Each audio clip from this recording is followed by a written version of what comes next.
Oh, shit. I know what I haven't done. Bastard. You bastard. Oh, my God. It's so hard to use.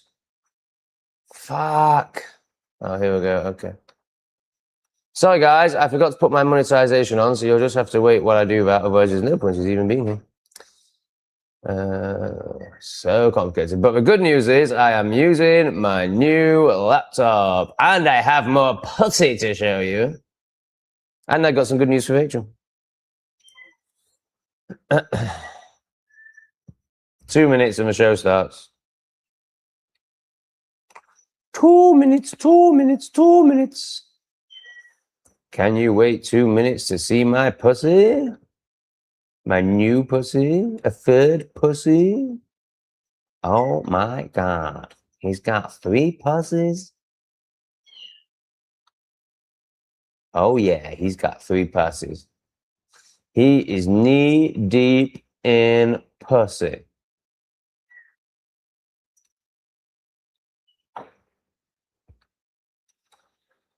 Oh yeah. Who'd have thought that Tom would be surrounded by and swimming in pussy? Ew, stinky. Yeah, obviously I want my monetization on. Why would you ever have it off, you stupid platform? I love you, really. Thank you for the shekels. One more. I just need to turn the shekel machine on English Refugee, and then you will have my full attention. Well, not really, because it's going to be mainly on my new pussy.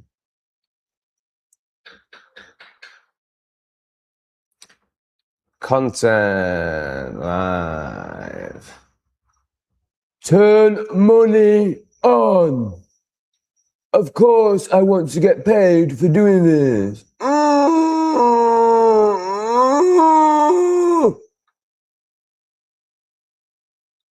All right, sweet. All right, we can cover that shit back up with a t-shirt. Because Yoey's glowing.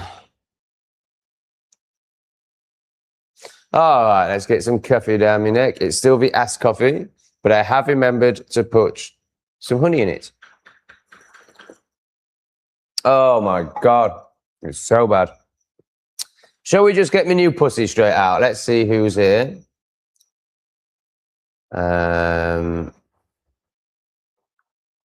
Sophie is here making no sense whatsoever. I'm watching your other live.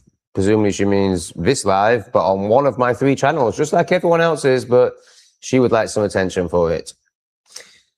We've got the Arcadian.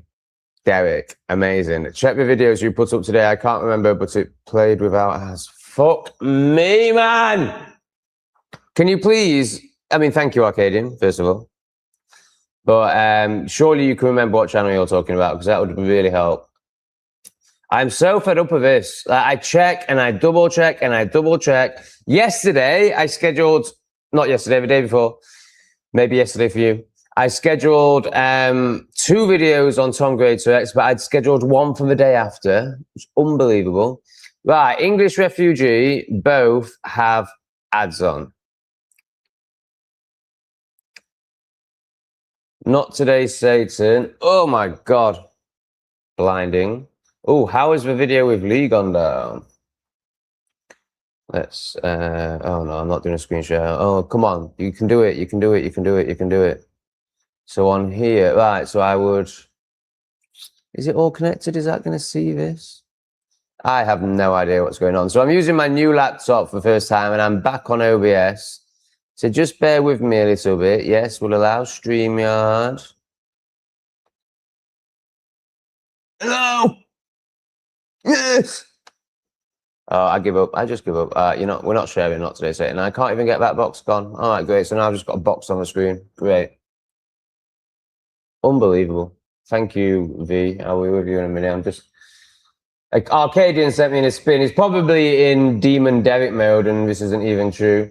So not today. Satan definitely has its ads on, because Arcadian is a bit of a CUNT. But I really like him. But if he's lying about this, then I'll not be impressed at all. It's not funny. It's very childish, and it's just ruined the start of the stream. But maybe he's still demonic enough to get off on that. Yeah, they've all got ads on. He's been a demon. Thanks for that, mate.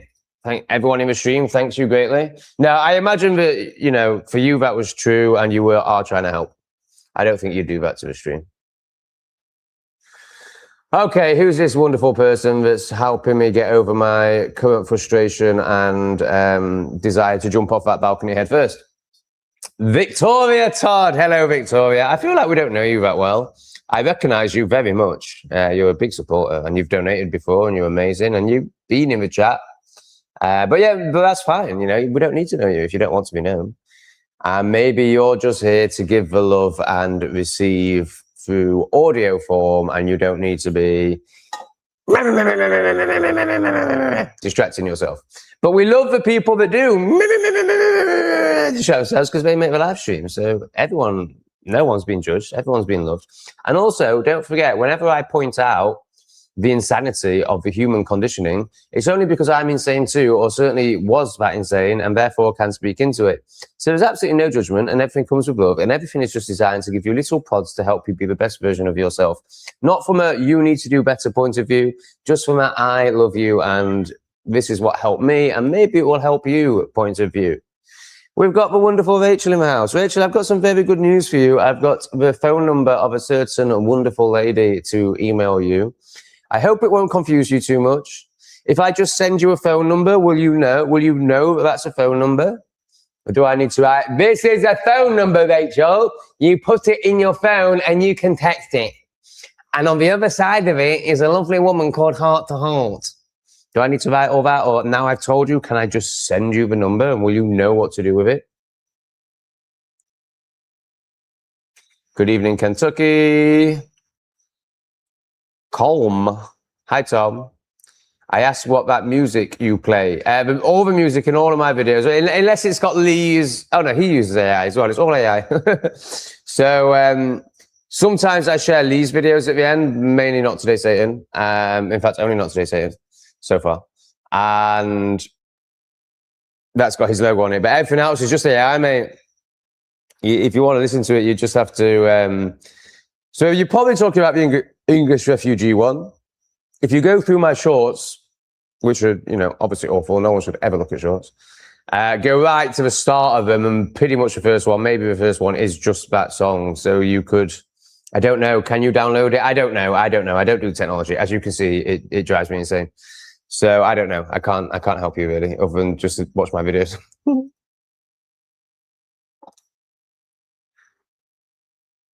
Okay. I'm feeling a bit manic. Let's take a breath. Oh yeah, I meant to be showing you my pussy. Oh, the relief, Ludwig. The relief. Ludwig has been released from the enslavement camp. You never answered my question the other day, which was something about getting out of the enslavement camp, but I can't quite remember.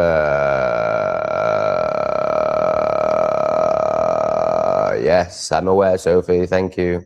Right, let's stop giving Sophie attention because it's pointless. You can all give Sophie attention. I'm not telling anyone what to do. I'm talking from my perspective. So Sophie said, I didn't see this because I don't read Sophie's comments, but Lee told me that Sophie said she says she's just here to chat in the chat section, and that's fine. She can do that, but I'm not here to interact with her. Now, as we found yesterday, that's not actually true. If I ignore her, then she leaves. Because she doesn't know who she is and she's made that up. She really she's craving my attention. But the chat gives her enough attention for about an hour and then she leaves if I don't give her attention. Well, I'm not going to give her any attention unless she sends money. But more than happy for you to be in the chat, Sophie. If you have said that you're here to just chat to people, well, that's not what I'm here for, and that's not what this whole thing is about. It's not what the channel's about. It's not what I'm about. It's not what most people in the chat are about. But if that's what you're about, Sophie, then you spack out. That's fine. So you just have your little chit chat, even though it's not true, because when I ignore you, you always F off. But anyway, I see you.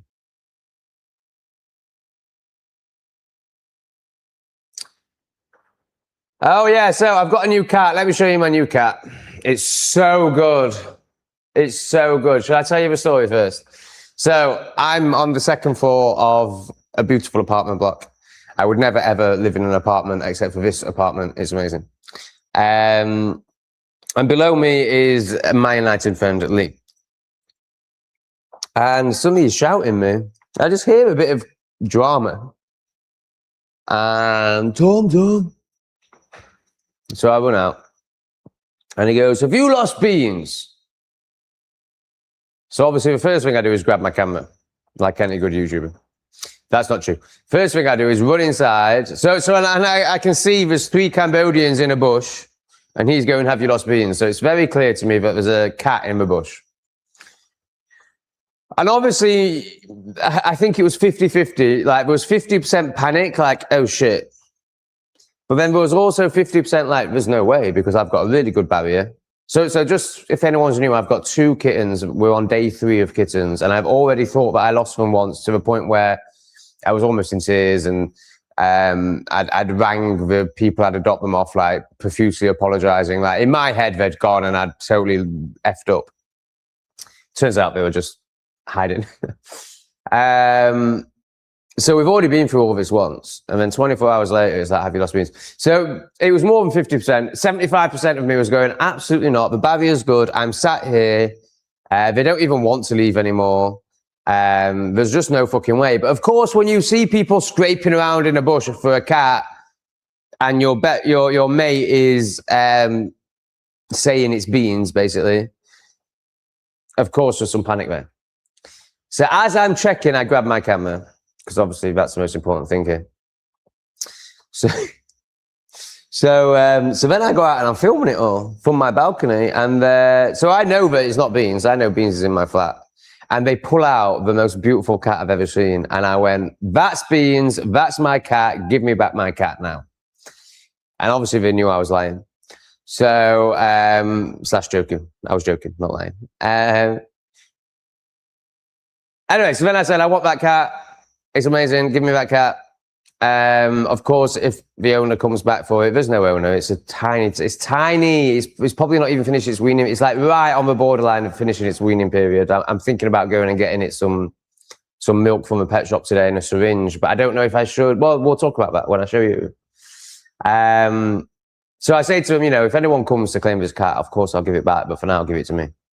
So they're like, okay. So suddenly I've got this third kitten, which is just stunningly beautiful. Let's show you the pussy. And then we need to name it. And I don't even know if it's a boy or girl. How do I find out? I mean, obviously I need to look at its bits, but I don't even know what I'm looking for. Presumably I'm looking for this or this. I almost just did the Satan sign, but I didn't quite do it. The 666 sign.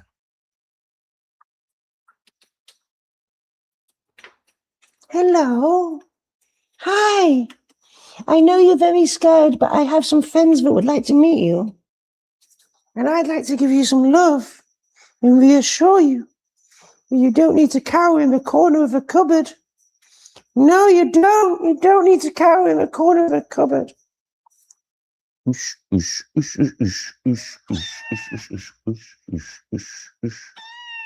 Hello, I've got 3 colours. I'm a tricolour cat. I'm very small. I'm very scared. I don't know what's going on. Yesterday I was in a bush. Then I was in some Cambodians' hands. Then I was in your hands. Then I was under the cover of your sofa. Now I'm on your shoulder. Okay, let's put you back. I know you're very scared. You're very scared. I know. It's all too much. It's all too much. I know it's all too much. It's all too much. You can go back in your corner. There you go. Go back in your corner. Is that what you want, or do you want to be out here? What do you want? What do you want? Okay, come and sit on my lap, and then you can decide, can't you? I'll let you decide. You can go down, you can go up, you can go back into the cupboard, you can do whatever you want. Kind of looks like it wants to be with me. I mean, it doesn't know what it wants. It's just shitting itself. So I need to find out if it's a boy or girl, don't I? That would obviously help the situation. Is that my mate, Kerry? It might be someone new, actually. Hey, it's my mate, Kerry. How do you change your profile picture? It looks similar, but it looks more feminine. But maybe it's just, am I using something different? I don't know what's going on, guys. I need to drink more coffee. I'm so not with it. Kerry, the wonderful, can I remember? Can I remember how this is done? Kerry, the wonderful Scottish pixie. A small gift towards the puddies essentials. Oh my God, the meows are melting me. It's crazy, isn't it? It's a right little meow fest right now. Oh my God, there's so much going on my screen. What do I do now? Right, okay, let's take the pixie down. Thank you so much, Kerry. That is really appreciated. I mean, I can already basically tell you, I've got a, there's no way I'm moving the camera and show you, but I've got a second toy, which is, oh, Puddy is down on the floor, spacking out. Yeah, so I've got a bird that's hanging from the table, obviously not a real bird. And they go like this. Meow. So they seem to like it. So thanks for that, Kerry. You've effectively paid for that. Thank you so much, Kerry. I really appreciate it. I really appreciate the early donation, which really helps motivate me and get me in the mood. Especially when I'm in full-on SPAC mode, it seems today, and I can't even get straight. Which obviously being straight has always been rather an issue for me, but you know, I can't even get straight on the screen, man. It's not going well. It's really not a good start. No, William, I am not going to call my cat Cornhub. That's very immature. We don't like immaturity around here. I want everyone to be as mature as me. I'm so immature. But it's like, it's trying to work out this, oh, Lee just, oh, it's so beautiful. So, being playful is amazing, but is it carefree or careless? The careless, the carefree, I can't do it. But basically, Lee broke down the two archetypes, and one's carefree and one's careless. And they're both beautiful and very welcome, and we're not judging anything. But obviously the carefree one is much more aligned than the careless one. And I can really see that. Like, so I can see deep play within me. Like a lot of people would call it immaturity, but it's deep play. Like I'm able to connect with my inner child and play. But then there's these two spectrums of that where it's either careless or carefree. And I can see both playing out in me. So that's interesting. Who's vanished? Oh my God. Okay, right, they're talking about someone else. I don't know. You know, when I see stuff like this, I just panic and just assume it's about me. But that's obviously a sign of the fear and anxiety that still lives within me. Oh my God, they're all talking about someone else. That's all right, Derek. I am almost certain that it was. I mean, maybe you didn't see any videos, so you're going to assume that that's the case. Sorry, any ads. And you're just trying to help. I don't think you would maliciously ruin the chat. In fact, I know you wouldn't, mate. I know you wouldn't. The videos on English Refugee, I think, are, yeah, exactly 3 weeks back in time. But that's changing every day because I'm sharing 2 videos a day. So, right, there's another 30 videos. I've got 30 videos. So if I'm sharing 2 videos a day, in 2 weeks, you're up to date. But obviously, in those 2 weeks, I'm going to film another 14 videos. And then I'll keep sharing 2 a day. So that will take another 7 days. And then in those 7 days, I'll record 7 videos. So that will take another 3 days. So I think 3 weeks, 3 days. And you'll be watching yesterday's video. So let's just say 3 weeks. Straight, Tom, straight, Tom. You don't take it up the arse. Come on. Oh my God, guys, I've shat my bed. Should we talk about that? I've shat my fucking bed. I shat my pants 15 minutes ago. Oh my God, this is unbelievable. It's going to be the start of today's English Refugee video. I'm just going to focus in on the sheets, the shit-stained sheets. And it's nothing to do with having things up my bum. Nothing's gone up my bum. Or anyone else's bum. No one's bum. There's only been my bum in there. Not even the cat's bums. There's only been my bum in there and nothing was inserted up it. And I've still managed to get shit everywhere. So, When I wake up in the morning, I do my whole roly thing. I do the whole grabbing a pillow and fantasizing about having someone beautiful next to me. That's the only time I do that fantasy, by the way. I'm not really a love addict or a co-addict anymore, which is what, 90% of society is and is operating from. This is the biggest love and co-addict you've ever seen, but she's also special needs, so we try not to speak about her too much. So let's just go back to Ludwig. In fact, let's just bring that up because that's nice. Good evening, all. Love addiction. So there's the only time that it comes up for me and I really go into it and it's really beautiful. And I wonder if it is it love addiction or is it just, a beautiful knowing of what's coming, or is it just beautiful? Is it just love? And anyway, I don't shame it. I don't call it love addiction or anything like that, but it's the only time that I experience this fantasy about another is when I'm half asleep. And that's really nice. I really enjoy that. It's not sexual. It's not like, ooh, it's like,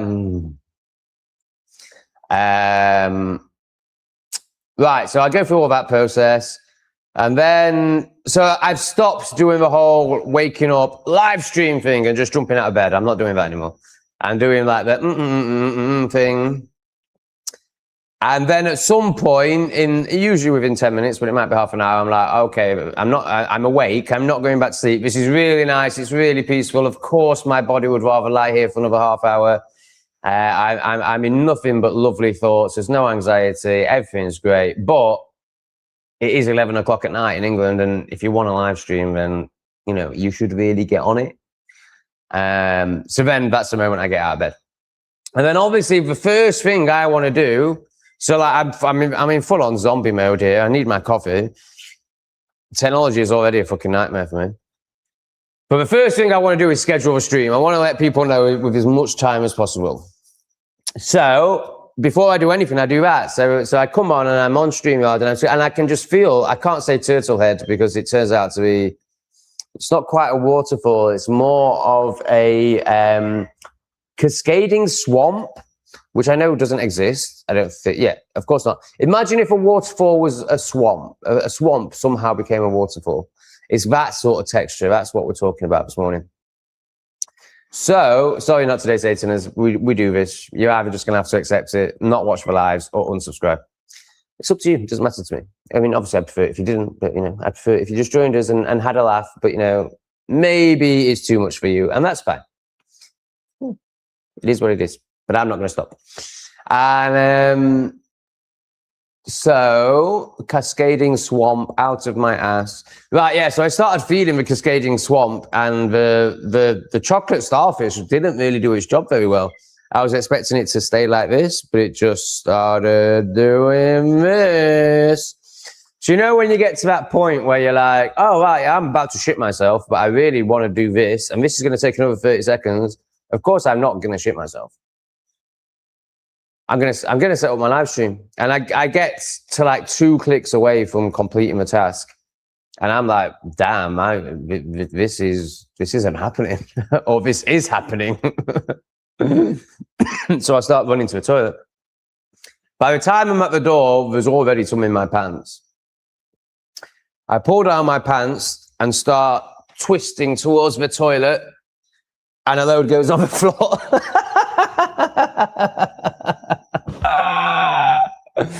I remember the rest, about 80% of it goes in the toilet. So, 80% successful.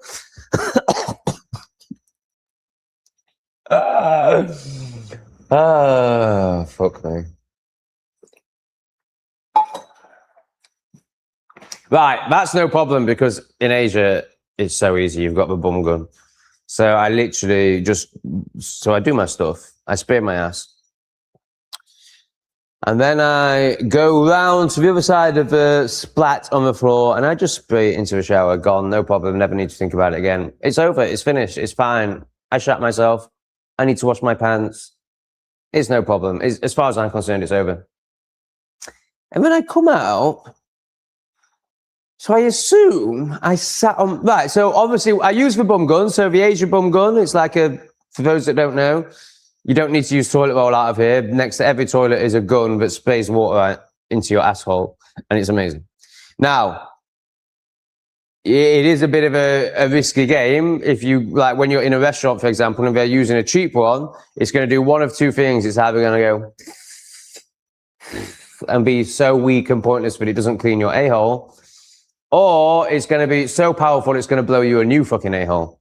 So there is that to consider. But I'm in a 5-star apartment, so I have a very good quality Asian bum gun, which is just like powerful enough to clear the starfish, but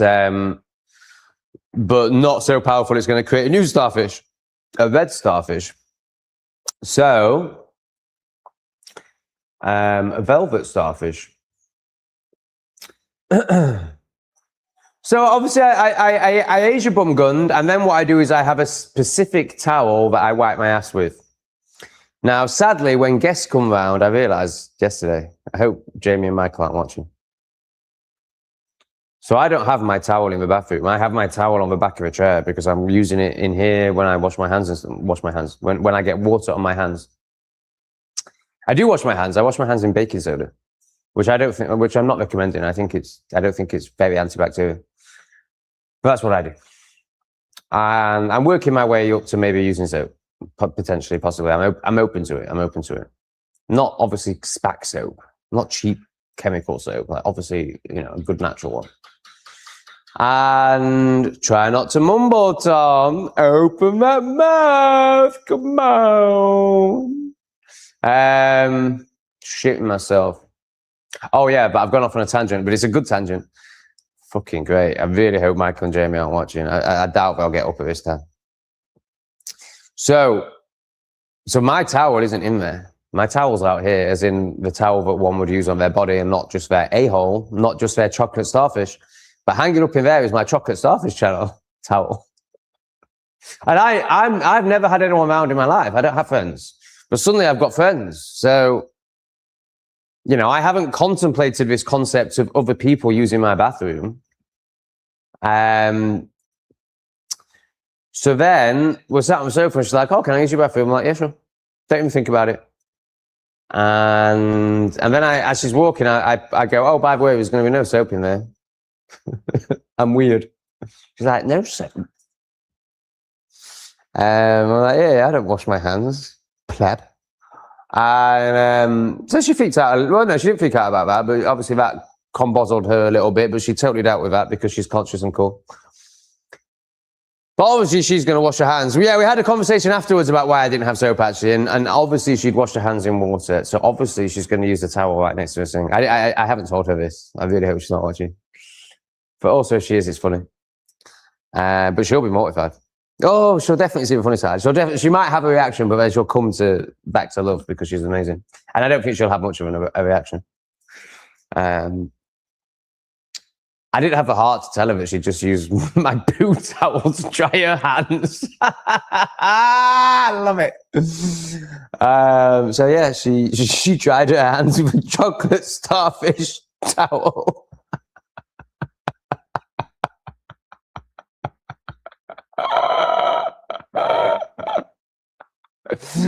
Oh, is it that funny or is it just me? I think it's hilarious.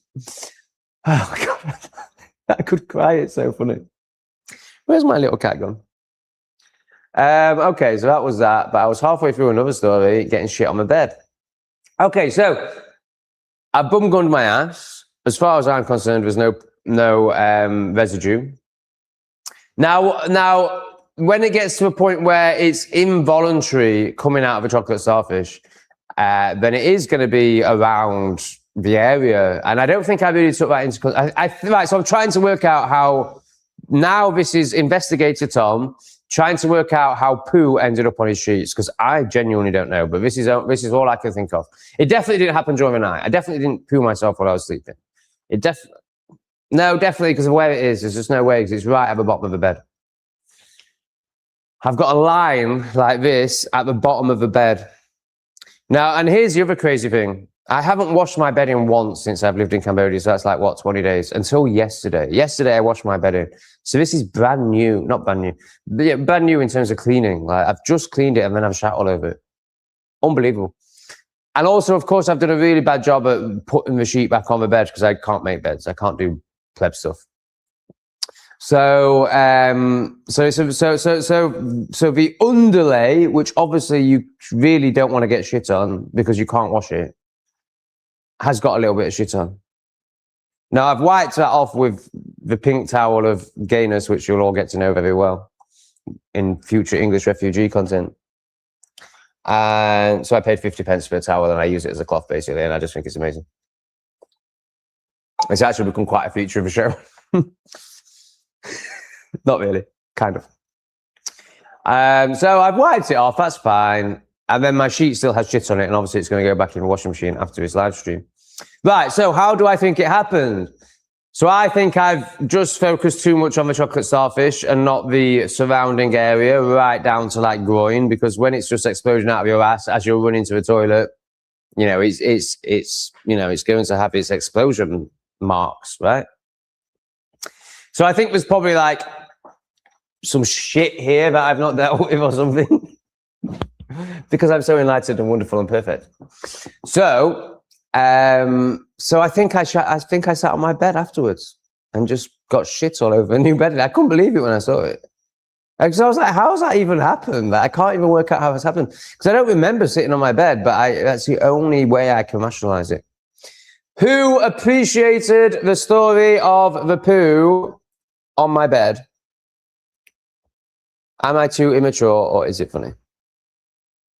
Well, Rachel, I'm not that thick, Tom. Well, I have, you know, I have to ask these questions because I don't think you're thick. I think you're amazing and I love you. But there is like this crazy thing going on where you spack out over really simple things, yet you have these incredible divine talents with nature, and you have this huge big heart, which obviously they're way more important. So let's, you know, we're not ridiculing or focusing on this, but we are just acknowledging like that there seems to be this spackness that runs through you, which runs through everyone, but it seems to be really strong with you in certain areas that are to most people very simple, which is fine because you're strong in areas that you know most people aren't even aware of. But before you, for example, have emailed me asking for my bank details, and I've put a paragraph and then my bank details, and then you've emailed me back asking for my bank details again. So I'm very concerned that if I send you a phone number, you won't know what to do with it. But it sounds like you think you will, and therefore I know you will, because you're very honest and very able to admit when you, yeah, more than most people, you're very able to take accountability and admit when you're being stupid. So, yeah, I will trust your words, Rachel, and I will send you the number with no explanation. I will just send you her name and her number. I will also send you a short paragraph on how to pronounce her name because it's not what you think based on how it's written, and it makes a big difference and it makes it really beautiful. So that's what you're going to get, Rachel. I hope you manage to do what you need to do with it. Okay, Sophie's changing what she said the other day. I'm not here to just chat. I live alone and crave a strong male leader, but I can't find one who is respectful as well as strong. Well, you're not going to get respect, Sophie, until you respect yourself, because everything is a reflection of self. And you haven't realized this because you don't listen to anything I say, and you don't feel and you don't do the work. You just project out there. So this is passive aggressive. This is criticizing me. Rather than pointing a finger at you and asking why you have no male, respectful, strong role models in your life. Well, are you a respectful, divine feminine? No, of course not. You look like a fucking man. Hey up, my man, Spen. I just fucking love Spen. Okay, so Sophie is saying that she didn't sulk off due to my lack of attention. And I seem to be giving her attention again. I don't know what's happened.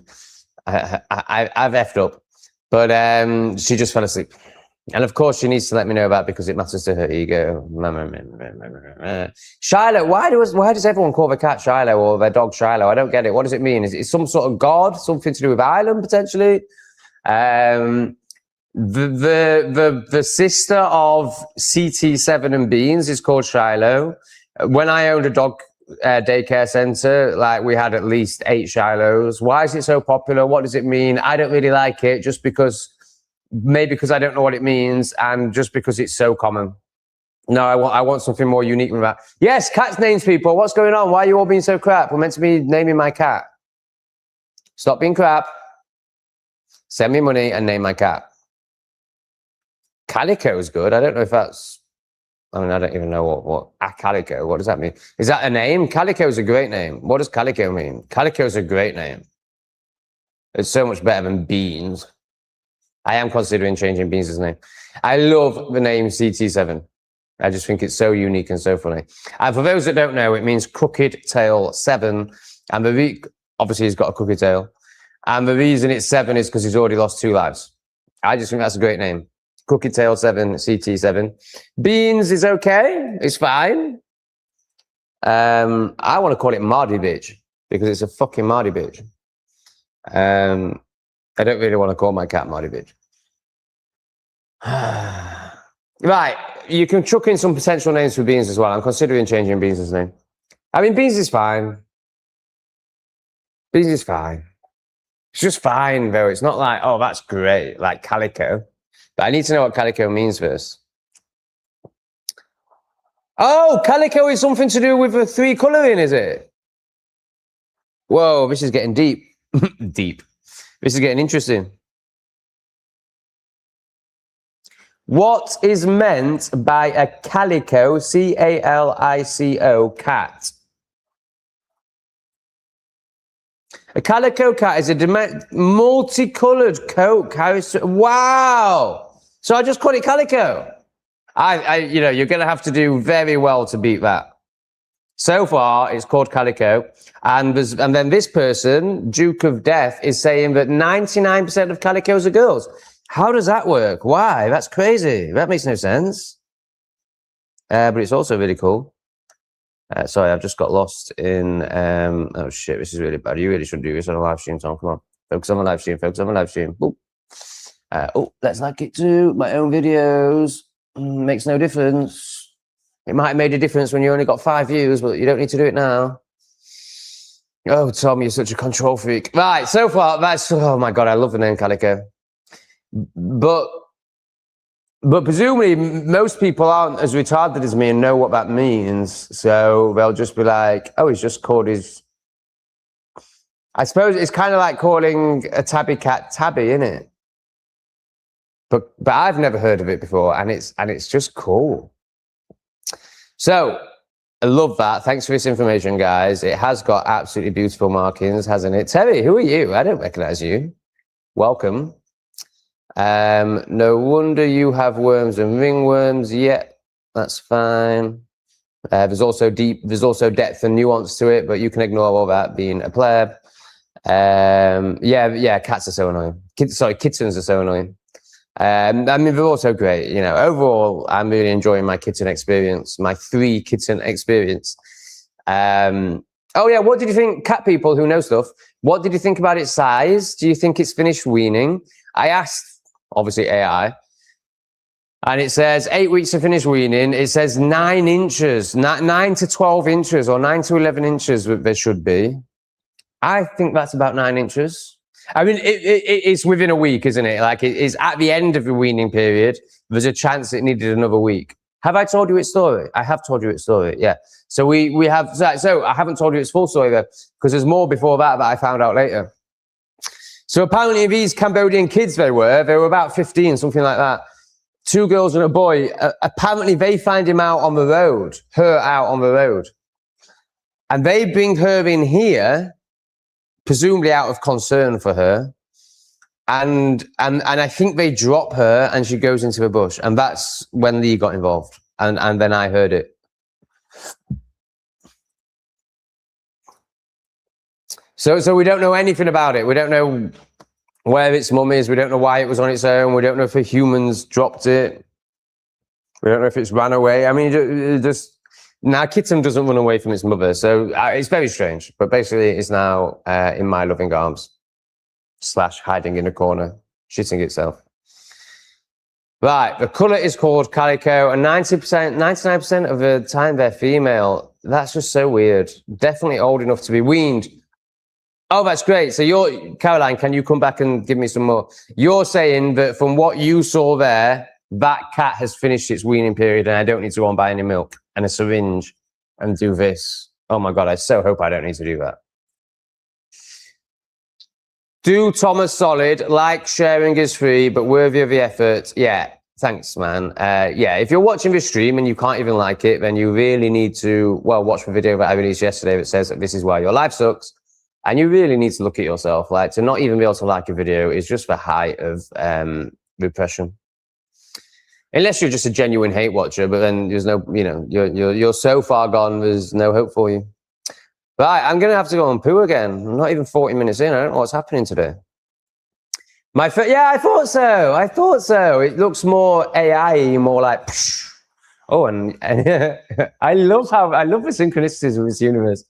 So only yesterday I was projecting onto, was it yesterday or maybe the one before? I was projecting all over Kerry about her. My projection was that she was scared of AI. So only seeing one side of it, the evil side, rather than, you know, the fact that it's just a tool, like any tool, and it, like a knife, for example, and can be used to either cut cheese or behead people. And it's about the person holding the tool. But that wasn't the case at all, because obviously Kerry is an amazing Scottish pixie. So I projected all over her, and then around AI. And then here she is with an AI profile picture that looks amazing. So that's funny. The universe is just rubbing my face in my projections. Kevin, there's an investigation going on in my hood because my neighbor's cat was missing, then found dead in a hunter's trap. That's really sad. So when you say investigation, I imagine you're talking about amongst the locals. I mean, the police barely get involved for a grape now, so I wouldn't have thought they'd get involved for a cat. And isn't it just obvious what happened? So is the issue that there was a hunter's trap? Is that illegal? Presumably it's illegal in the UK. Everything's illegal in the UK. Presumably you can't just leave hunting traps around in the UK, which would make sense because it's not like we have vast woodlands and a person could easily end up in it, or a cat in this case. That's really sad. Can we have a bit more information, Kerry, please? Is it an investigation around the hunting trap and are the police involved because it's a hunting trap? Is that right? My dogs are called Casper and Cookie. My cats are called Lido and Stitch. They're great names. Casper is a little bit overused. I wouldn't call my dog or anything Casper. Just, you know, so don't forget you're talking to somebody who works with dogs for 8 years, something like that, like thousands of dogs. So names that are frequently used, like I've seen a lot of them.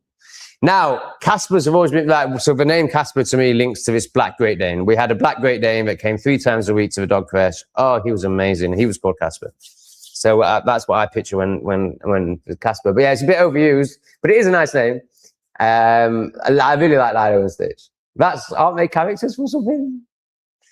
But we're talking about my cat, not your cat, Victoria. It's all about me, not narcissistic. Oh, you've got a ferret called Phoenix. Wow. What does a ferret bring to your life? Are ferrets good to own? Do they connect with you? Don't they just smell? So my feelings on rodents are something along these lines. They're shit. Now, not as, you know, I respect them as rodents out there scurrying around being rodents, but if you're going to take one and put it in a cage, one, I think there's potentially some moral issues there, actually, but I'm not even going to go into that. Maybe we'll go into that, but, you know, that's just come through now. Yeah, I don't think we should really. It's like fish in a tank, isn't it? Like, okay, but not really. So I'm not sure I think it's morally a great thing to do, but I don't know anything about ferrets, so you can teach me, Victoria. You know, I'm open to being corrected on this. And then, right, so my feeling, I'm not talking about ferrets because I know nothing about ferrets. I'm talking about hamsters and rabbits because I have experience with them. They're a great first pet for kids, but other than that, why would you have one? They're not pets. They're not meant to be pets. They don't want to be in a cage. They're meant to be in nature. Like I just don't understand why people have rodents as pets, and I don't think it's right. I don't know what you get out of it. I don't get it. I just don't get it. Now I get it if you've got young children. So can you educate me about ferrets, Victoria? Have I just projected all over your ferret, or am I basically right? And you need to look at your models. But I'm actually more interested. Well, I'm quite interested in the moral side as well. And there's no judgment here. We all do crazy moral crap. I don't care. I'm just interested. It's always an inquiry for me. It's not actually this. Like everyone thinks I'm judgmental. No. And it's because I'm doing this all the time. So I'm able, when you observe yourself to the level that I do constantly, of course you do that with everyone else. Like that's just how you see the world. That's your framing for the world. It's all psychological, and that's what your interest is. And plebs see it as judgment. But even when I'm saying to you, like, I don't think that's a moral act, I'm not judging you because I've done loads of immoral acts and still do every day, I'm sure. So there's no judgment in anything I say. It's always an inquiry for me. I'm always just interested in how the human mind is playing out with very little judgment. I mean, people can even come to me like, I don't judge anything. In one-on-one sessions, like the darkest thoughts, obviously if you'd made a certain action, if you'd acted on 2 or 3 thoughts, I would have a repulsion to that.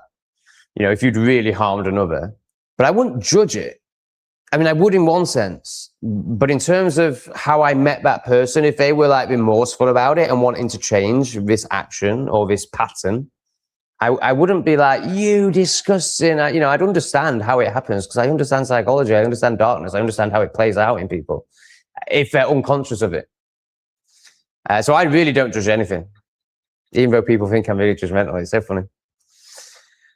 Hey up, what's going on here? Up early? Oh, Marky sounds like he's from Yorkshire, like. Sounds like a right man.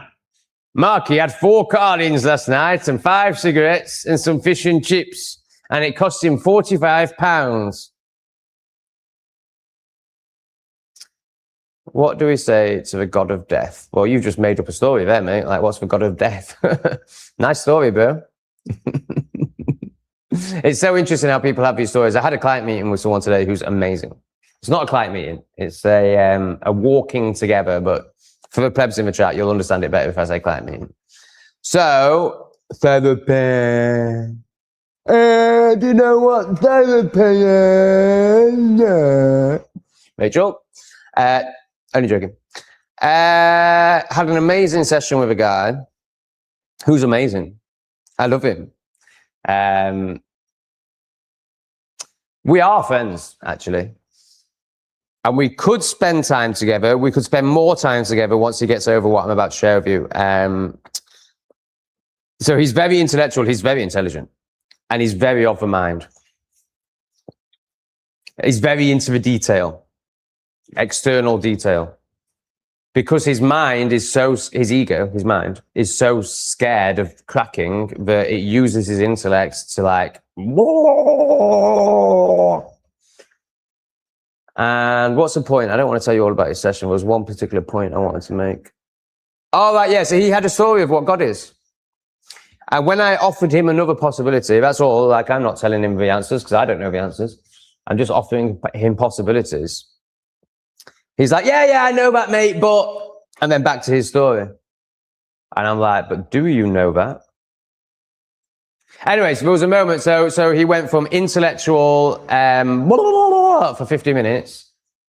And that's not a criticism. Like that, he's amazing at that. And in the normie world, he shows up as highly competent, highly intelligent, highly interesting. But of course, he's having problems in the normie world because he is all of those things, and therefore he triggers everyone, and no one can meet him in the normie world. So he wants to basically be surrounded by people like me, but he can't be surrounded by people like me until he comes out of the mind and into the body. So that's obviously what I'm trying to help him do. And then there was this moment on the 50-minute mark where he cracked and he went silent and like, almost like not mesmerized. Just a cracking. A letting go. Suddenly the ego has been cracked and it doesn't know what to do, and he's just there like, taking it in. And then I just left him with some advice on like how to, not advice, some offerings based on my experience of what to do next to reinforce what he's in now and stop reinforcing. So this is what you've got, Andy. You've got a story about some god of death and you hold it as true, but you haven't realized, but you know absolutely nothing, just like I do.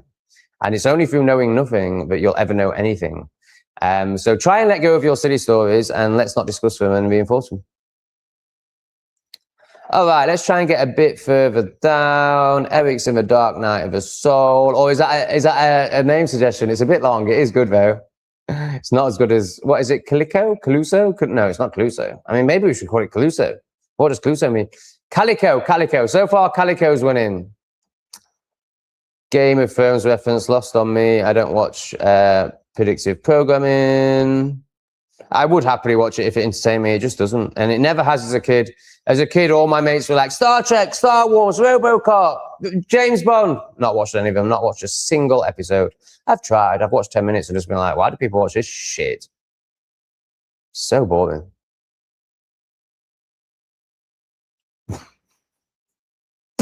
That's very racist. I completely disagree. That is not the solution. Oh, I've got a twitch. What happened there?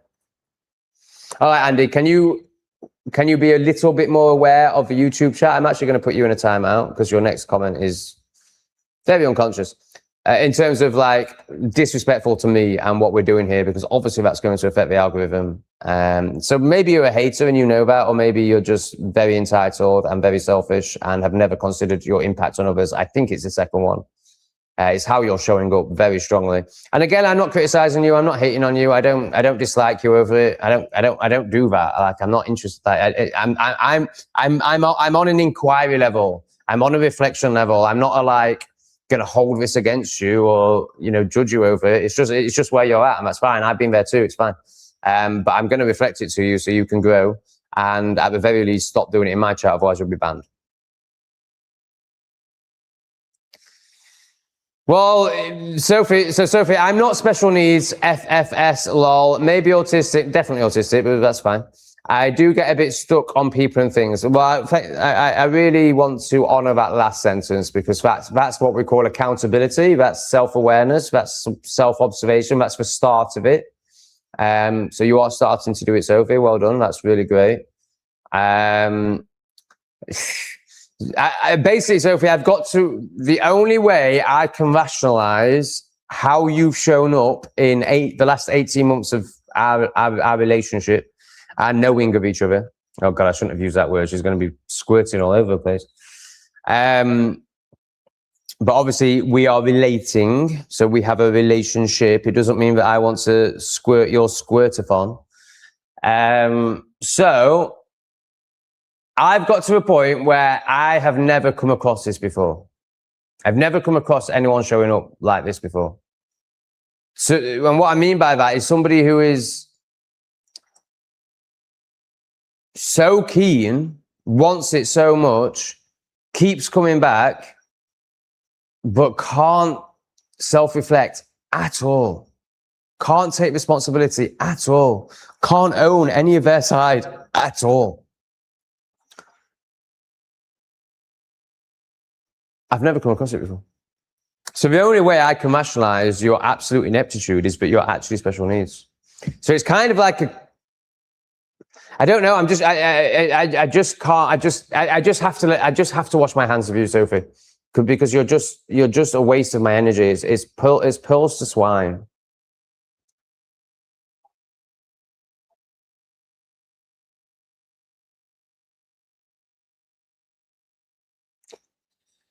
Evening. Oh my God, she's putting some amazing Scottishisms into the chat. You quieched your breeches. Breeches, I've heard of breeches before, but quieched. I mean, you crazy Scottish people. How are my feet? Yeah, it's good news on the feet. Dirty. So that's just because I walk around barefoot in Southeast Asia, so obviously they're going to be dirty. And it's very dusty. So you would have to, if you don't want feet like that, so for the spectards in the comments now going, oh my God, his feet are so dirty. You wear socks, slippers, and you live with carpets. You don't live in a dusty third world country. So, try not to just project from your only understanding, and understand that there are different ways of life and different life experiences. And if you live in Asia, you would have to wash your feet 5 times a day to not have them looking like that. And that's not even with walking outside. Obviously, I'm not walking outside at the moment. I'm not walking at all. How are my feet? Right, so yes, oh my God. So I don't know what's going on with Veruca. The apple cider vinegar, I think, was working because, thank you, Kerry. Oh, and I think someone else, but we'll just finish this. Hey, Justin. So the apple cider vinegar was working, as in the Veruca, I think, has got smaller and it's not hurting anymore. So obviously that means it's working. Whether it means it's going to fully get rid of it, I don't know. And I think it's going to take a hell of a long time. So I've decided, right, and then the issue is that all the skin around it starts getting sore. And I thought that was because I was getting apple cider vinegar / tea tree oil on the rest of the skin. But actually, it's what I've always known. Because I've had, you know, this has been an ongoing issue for me on and off for 3 years now. So I'm very experienced with it, but also obviously not experienced enough. So whenever I've had this pain that comes as a throbbing and inflammation, it's because there's dead skin around the verruca and the new skin wants to come through. And it's literally like pushing through, and that's the pain I feel. And every time I get the dead skin off my foot, every time I go, oh, that's what it is. It's not an infection. It's not an inflammation. It's dead skin. Remember this for next time, Tom. And I, you know, intellectually I'm aware of that, but I always go back to it's an inflammation. Now, I also know it's dead skin. So I get these shit, because in Asia, everything's shit. Like, obviously not everything. Asia's amazing. But, you know, in terms of products, everything's crap. You can't get anything good quality out here. So, you know, like, I can't even buy a scalpel out here, for example. I mean, you can in Phnom Penh. Like, if I go to the capital city, I'll be able to get one.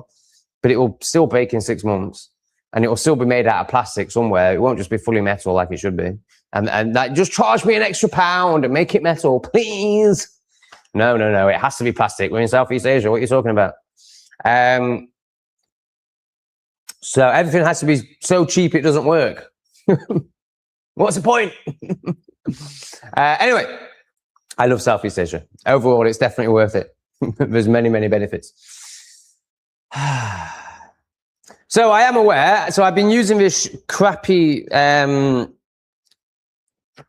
rubby thing to get the skin off. Anyway, Lee gave me a razor yesterday. Lee was like, do you want some razors, mate? Obviously, he knows what needs to happen.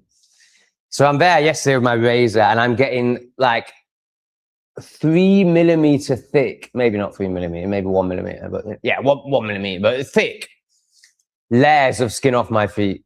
And I'm just like, no wonder I've been in so much pain. I got so much dead skin off with this razor blade. It was just instant relief. Instant relief. I just thought to myself, you've been hobbling around for a week with dead skin, like I think 2 millimeters thick. And then I've been using this crap version of I don't know what you call them, a dead skin remover through rubbing. You know, to get through this layer of skin, I would have had to have rubbed with that thing for 3 days. Like, obviously, I never last more than 30 seconds because I've got no patience. So, you know, it's just been so futile. And then I get a razor blade and it all just goes away. So the pain is done now that I've got rid of all the skin. Oh, wow, we've got a... Oh, you. Oh, my God, you fly. Wow, you are unexpected. Not a very pretty bug. Brown. Well, khaki green. No interesting colours. I'm not interested in that bug. So the pain is gone. I'm still walking slightly, what's the word? I can't think of a word. You know, I'm not fully putting all my weight on it, but I probably can. So now we've just got to get rid of the verruca. I have bought some pharmaceutical crap just because I want it done now. Like, I'm not, you know, I don't care about proving a point or anything. Like, she didn't even recommend apple cider vinegar. Actually, she recommended fig's milk, and I've never found the fig. I never even tried because it's too hot to do anything. So I'm still using, and now I'm also using tea tree oil. So I'm using tea tree oil, I'm using apple cider vinegar, and now I'm using a pharmaceutical with salicylic acid, is it called? SYCLIC, something like that. Justin's in the house. Thank you, Justin, my man. Really appreciate it, brother. Thank you for the love and support. Kerry's come back in with another fiver. Going to be listening on lurk mode, pal. Got to clean up the pixie pad. P.S. Pronounced keep your breeks. Oh my God, Kerry. I'm going to need you to remind me of that a few times because I want to start using that. That's so good. Kept your breeks. Oh my God, I love Scottish people. Kerry is pixieing around the pixie pad with her magic wand. So Kerry cleans like this. La la la la la la la la la la la la. Just waving her magic pixie wand at everything because she's so magical. Kerry, I've got a new sticker idea for you. I'm going to find it today. I'm waiting for Zoe to come into the chat. I've got one specially for her. But I'm kind of waiting for Zoe to get too triggered by me. There's a few people I have my eye on, like, yeah, they're going to get triggered in the next 6 months. And I think Zoe's one of them. Just because of the way Not Today Satan is going to go now. Now, how did Not Today Satan do? Can we do a screen share? Are we that capable? Yeah, of course we're that capable. Oh my God, we're going to try a screen share on OBS for the first time. This is probably going to go horribly well. So I'm really interested to see how my video with Lee went down on Not Today Satan, because it's challenging. It is challenging. It offers a very different perspective to what most of the followers on there will currently be holding, which obviously is a beautiful offering if they can receive it. But if they can't receive it, all they can do is project onto it and then therefore get triggered. All right, so let's try and do a screen share. Oh my God, this is a big moment. Oh no, it's not. I'm still on StreamYard. I'm not on OBS. I'm kind of on OBS, but I'm not really. I'm actually using StreamYard still. I'm using OBS through StreamYard, so actually this is very easy. Right, so, but obviously I still find it hard because I'm retarded. Share screen. Why is this window not disappearing? Like, not now. Oh, you need to click not now. Your browser has blocked your screen. Oh my God. The screen icon is in the address bar to allow exit. What are you talking about? Can you still see me, everyone? And it looks fine to me. Why is it saying that? Why is it saying that? That's just absolutely ridiculous. No, it's fine. It's fine. It's fine. Why are you scaring me, StreamYard? Like, when it comes to technology, I scare so easily. Just confirm that you can see me, please. I'm at the bottom of the chat. Someone confirm now if you can see me or not, and if everything's fine. Like, as in now, please, people.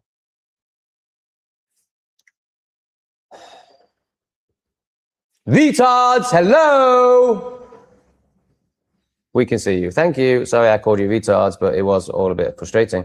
Okay, cool. Right, I was going to share my screen and we were going to see how Not Today Satan's doing. So I'm going to click this and share my screen, and then that fucking bullshit's going to come up. All right, so I think I need to just... What the fuck is your problem, man? Okay, I can't share my screen. Forget that. So yeah, I'm very interested. I might just look to see how the video with Lee has done. 2 out of 7. What? 2 out of 7? Oh my God, I did not expect that. It's done really well. Now that's because it's got a provocative profile picture. I wonder how long people watch for. I don't think that's going to be long. Right, plus 23 subscribers. Oh my God, I need to start respecting my audience much more. The shift is here. People are ready. Wow. That's amazing, guys. That is amazing. I have so much. That's right. I'm going to start really honoring my audience. You are not artards. You are amazing. The engagement, average viewer time, 7 minutes. What the hell is going on? Oh my God. I thought that would have lost me at least 30 subscribers. It's gained me 23. It's the second most popular video that I have published since I came back. Wow. My audience are amazing. Let's have a quick look at the comments. Oh, it's such a shame you can't see this. Wow, someone's donated £2. Scabhead. Cheers, Scabhead. Wow, Tom, you excelled yourself with this fella. Yeah, so people are loving Lee. I thought people would be triggered by him. Love the connection you two have. Lee is a top smart guy. Excellent discussion. Lee is immense. Wow. Great. Oh, that's Arcadian. Of course he likes it. Wow. I'm amazed. All right, I take back what I said about Zoe. I don't think she's going to get triggered. I think there's a big shift. I think there's a big shift. So the reason I think that about Zoe is because she holds this staying and fighting story so strongly, and I'm challenging her on that. And that's not me saying you should like. I'm not telling her what to do with her life. It's just the story that she's doing it out of fighting back rather than like no options. So yeah, I'm waiting for that to, trigger her. But so far so good. And hopefully I'm projecting, because I don't want to trigger her. That's not my aim. My aim is to help her deepen. Okay. Oh, Christopher's jealous. No, I bet you do. And I'm going to take those things all day, and I'm going to live with freedom while you're in the office. Enjoy it, Christopher. Enjoy your trigger. Enjoy your jealousy. Jealousy. Have a good day, Christopher. I hope your boss isn't too much of a bitch to you, because you're a little slave bitch. Oh, the scissoring is occurring. Strawman missed you last night, Sophie. Strawman was like, ooh, where's Sophie tonight? Oh, I'm just going to have to rub myself against this instead. Oh. So it's good to see the lesbian lovers are back giving each other the attention that they both need, the validation. Yes. Yeah, you could, well, could I? In Sam Reap, probably. You could see a chiropodist, they do have a scalpel. Yeah, I think chiropodists are great. So when the first time I realized this whole thing about the dead skin was when I went to see, I'm not going to try and say that word again. When I went to see one of these professionals and they just took it all off, and I was like, oh my God, instant relief. Wow, I didn't even know dead skin on feet existed. So yeah, you're dead right, totally agree, but I'd rather just do it myself with a razor blade, because I don't want to pay and I don't want to go outside in the heat. Honestly, guys, I can't tell you how hot it is. Now, really, I could do with ending this live stream at 8 a.m. So that's in 2 hours' time. Because I then have an hour gap where I can do some shopping before it, becomes just a big melting fest. And I really need to get some cat stuff. I need to get like a scratching tree and stuff like that. And maybe some milk. I'm hoping, it sounds like from the chat that, one person has suggested that actually that cat looks like it's weaned. So it looks like I don't need to buy milk now. So it's not quite as desperate. But, for 3 days now, I've been wanting to go out and buy, I need some good coffee as well. I can't keep drinking ass coffee. Fuck this. Now, so the only other option is going out after 4 p.m. and that's bearable, but challenging, but bearable. So is 8 a.m. It's still challenging. But then Coffee Man's closed. Coffee Man closes at like 4 o'clock. So I've got to go out at 8 o'clock today if I don't want to be drinking ass coffee again tomorrow morning. That's the only downside of saying me. Literally the only one is how goddamn hot it is.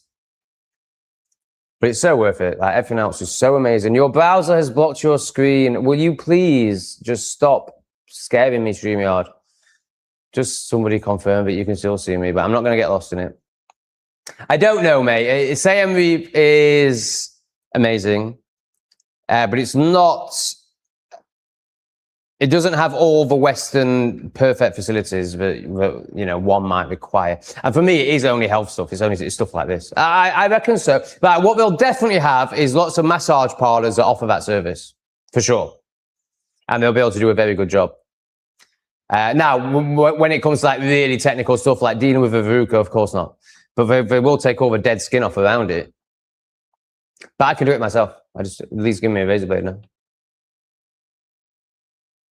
We've got the wonderful... Oh, I didn't give Justin a sticker. That's sorry. 1 minute. I didn't give Victoria a sticker either. Victoria, this is for you. Boom. And also this. Thank you so much, Victoria. You are very loved and appreciated.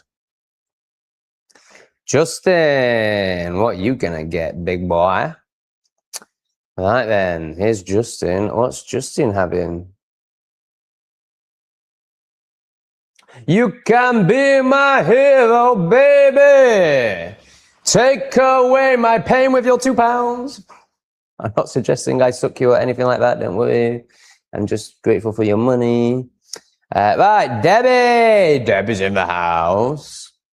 What have we got for Debbie? We've got a bit of this. I've seemed to have lost some of my... Oh, hang on. Let's get rid of Debbie. Well, you know, to be fair, Debbie is a little bit masculine, so maybe a mixture of the two is appropriate. But let's give her the feminine honoring. So that's for Debbie. And then also, this is how I feel about Debbie. I have lots of love for Debbie, and it's not just because she gives me money. Did you see Billy Bamwell's comment? So Billy Bamwell is like chief hater. He's so funny. I love reading his comments and just thinking how much he's screwing inside when he sees people giving me money. It's so funny.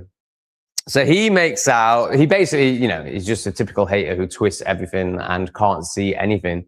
So like literally in that live stream, I've like seen my ego on the stream, owned it, spoken into it. And he makes out like I'm some narcissist who, and obviously the definition of a narcissist is, well, I don't know what it is, but it's, you know, essentially you're completely of the ego and would never take accountability or ever self-observe. And like, here I am, like constantly self-observing and doing a whole channel about self-observing. Yeah, everyone calls me a narcissist. So funny. And obviously they're the narcissist because that's how projection works. So he made out that I was saying you're not enlightened until you gave me money, and then I was saying you're enlightened. I mean, like, he just makes up stories. It's crazy. Debbie's not enlightened even if she gives me money. She's on the journey, but not enlightened. Neither am I. No one's enlightened. Maybe Lee. Okay. Thank you, wonderful people. Lots of love to the donators. Good evening, Debbie. Oh, hi, Strongman. So, they're not lesbians, but they are definitely Sophie. And I assume Strawman because, well, definitely Strawman because of how she's playing out. They are validation addicts. They live in the minds of others and they need other people's attentions to feel good about themselves. So that's what's playing out between those two in the chat right now. Who's this one? Oh, are you new? Love your content, Tom. Here's more shekels for fruit, hopefully wormless, and yogurt without mold. Bless you. No guarantees there. It's potluck out here. PFC Gav Pup. I'm going to assume you're a man. Now, sadly, I haven't got any dog-related stickers, which is a massive faux pas. I need to rectify that. So yeah, I'm definitely missing some. I'm missing all the man ones. So actually, oh, is that a different one? Oh no, that is a different one. So we'll give you this. Oh, that's bad. That's badly positioned. Hang on. You need moving. Now, I hope you are a man.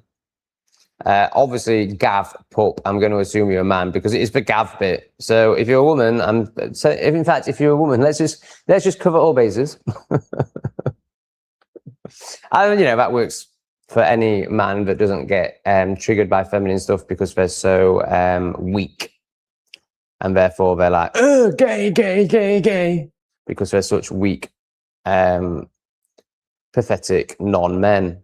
But I doubt that's you, Gav. So I think this one is mainly for you. But, you know, let me know what your gender is if I've got it wrong. And, you know, obviously there's only one other possibility. Because it is actually the only binary thing in this life. Everything's non-binary. Everything's on a spectrum. Light, dark, good, bad, yes, no. Color, everything. Everything is on a spectrum except gender. Oh, and what's the one thing they tell us is on a spectrum? It's as if everything they tell us is a lie. Oh, I'm spinning around. I don't know if I can do the live stream. Oh my God, I'm going off sideways now because I'm in Indonesia.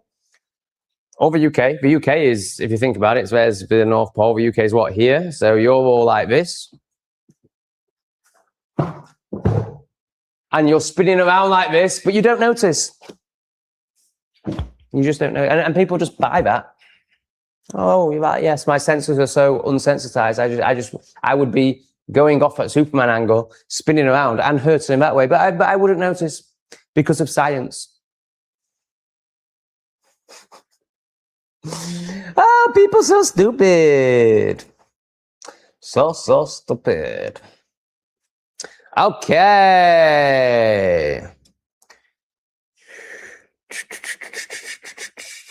Right, cat names. It sounds like we're finished with Calico. It wasn't Calico, was it? It was better than that. Calico. Calico. It sounds like everyone thinks that that's the best name because no one's offering any other options. Wow, we've got a pathetic demon in the cunt who's very jealous in the in the chat. You go to your office and go and do your office thing. You're not going to affect me, mate, because I've done the work. Not done the work, it never finishes. I've done a lot of self-work. I flow in love and beauty and knowing of self. So there's nothing you can say that's going to affect me, mate. And you're the one that's a few hours away from going to the office. In fact, you better go to bed, otherwise you won't be able to perform in your office job. You won't be able to push bits of paper around and tick a few boxes like the robot that you are. Debbie's loving it. No Sophie sticker anymore. No, she's special needs. That's where I'm at. Sophie's special needs. So I don't want to mock a special needs person. So for when I use that sticker, for me it was loving play, but it's also got some mocking energy in there. Now that I've realized she's special needs, I'm not going to play with that. I'm just going to let her special needs out in the chat. Oh my God, talking of special needs, fuck me. Oh my God.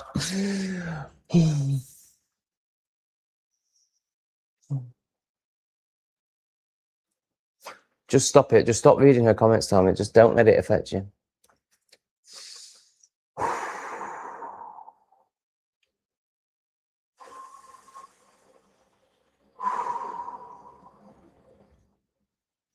Moving on from Spacker issues, definitely a man. Gav for Gavin. Yeah, that's my. Oh, right, this is actually Gav. Awesome, Gavin. Oh my God, I've only ever known one Gavin, and he was a nutter. He was fantastic. He was my best friend for a period. In fact, I was kind of in love with him for a little bit. Really interesting guy. This is bizarre. He actually disproves the point that I always make. So I always say you can't unwaken. Well, Gavin is the only person in my life I know that's unwoken. So he was the most awake of my friendship group. He was the first one to go vegan, and I'm not saying that being vegan is right, but it comes from asking questions. It also comes from ego. But he was asking questions. He was observing. He was interested. He was talking about 9/11 before anyone else. He was awake. He ended up getting vaccinated, and so I'm not friends with him anymore. But we have a mutual friend, and I ask. So my friend in Thailand is a massive people pleaser, but there's also some honoring in. He's very good at keeping relationships. He's got all his friends from his first school. He's got all his friends from his next school. He's got all these retards, and they're all retards that he lived with, and he keeps in contact with all of them. Now, there's definitely disempowerment in it. There's definitely people pleasing in it. It's definitely not aligned. Like, he's keeping really repressed people in his life. So that's obviously out of fear. But there's also skill in it. Like, he's very good at keeping relationships going. He's actually given up on me. We haven't spoken for a year now. So I've obviously pushed him a bit too far, which is fine. I don't really want people in my life that I can't push. I like prodding at the shadow, at the barriers, at the boundaries, at the repression. Here it is. No. Can you see it? It's what I'm here to do. Oh yeah, but through him, I would find out about Gavin. And Gavin, just can't even, he's amazing. He's gone from being the first one to know that 9/11 was a load of, what it is, to getting jib-jabbed and not being irate about bioweapons. Now, this was a year ago. I imagine Gavin is now irate about bioweapons because he can't, there's no way he can't see it now, when people are getting beheaded. But bizarre, like a very woke libtard group of friends. Not really, just a group of friends that don't think.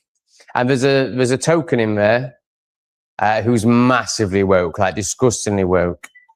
And even my mate in Thailand, even he is starting to struggle with this group. Oh yeah, there's another one called Ben who is so woke, disgusting. But they've all taken 5 jabs, so they won't be around much longer. Wow, Heart of Hearts is getting all esoterical, which I'm not shocked at, obviously. But look at these numbers. Oh wow, this is going to trigger plebs. Right, so guys, these are just powerful numbers, which obviously heart to heart understands. The reason you only see it negatively is because they're the ones that know how to use it. So it's like a tool. The number 33, 666, all of these, it's a tool. It's numerology. I don't understand it. I don't know how to use it. But basically, they're power, and the word powerful isn't even going to be right. But I'm going to use it because I don't understand it. These are powerful numbers that can be used just like a knife, just like AI, just like anything, for good or bad. So obviously, heart of heart knows this and isn't scared of a number. In fact, she honors and loves a number because she knows more about it than I do.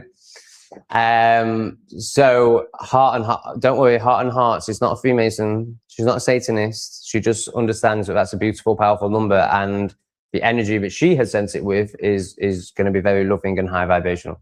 Thank you so much, Heart of Hearts. You are absolutely amazing.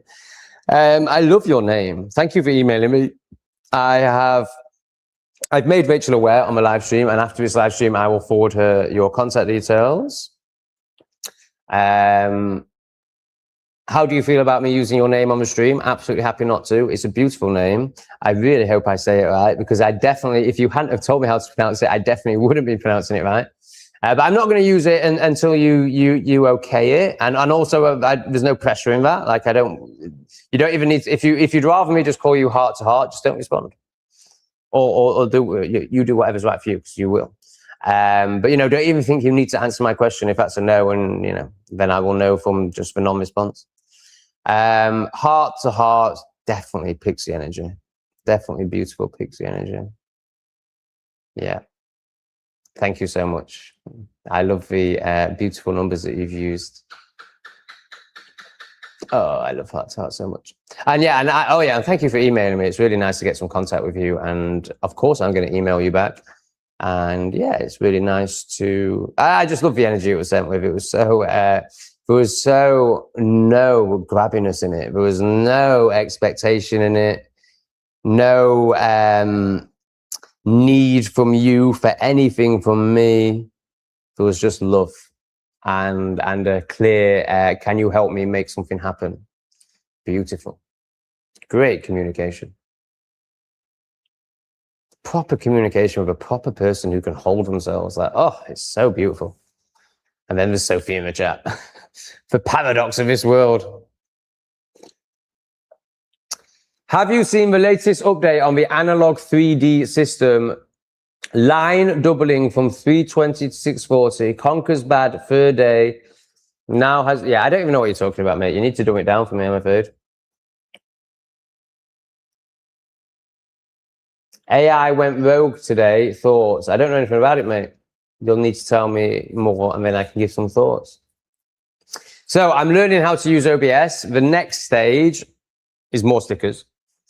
And then the stage after that is screen sharing. So what I will be able to do in the future with stuff like that is, if you give me a bit more information, I'll be able to jump on X and bring it up, and then we can discuss it.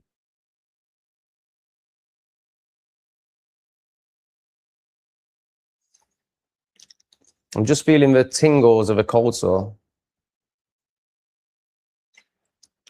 So I just want to deal with that straight away. Okay.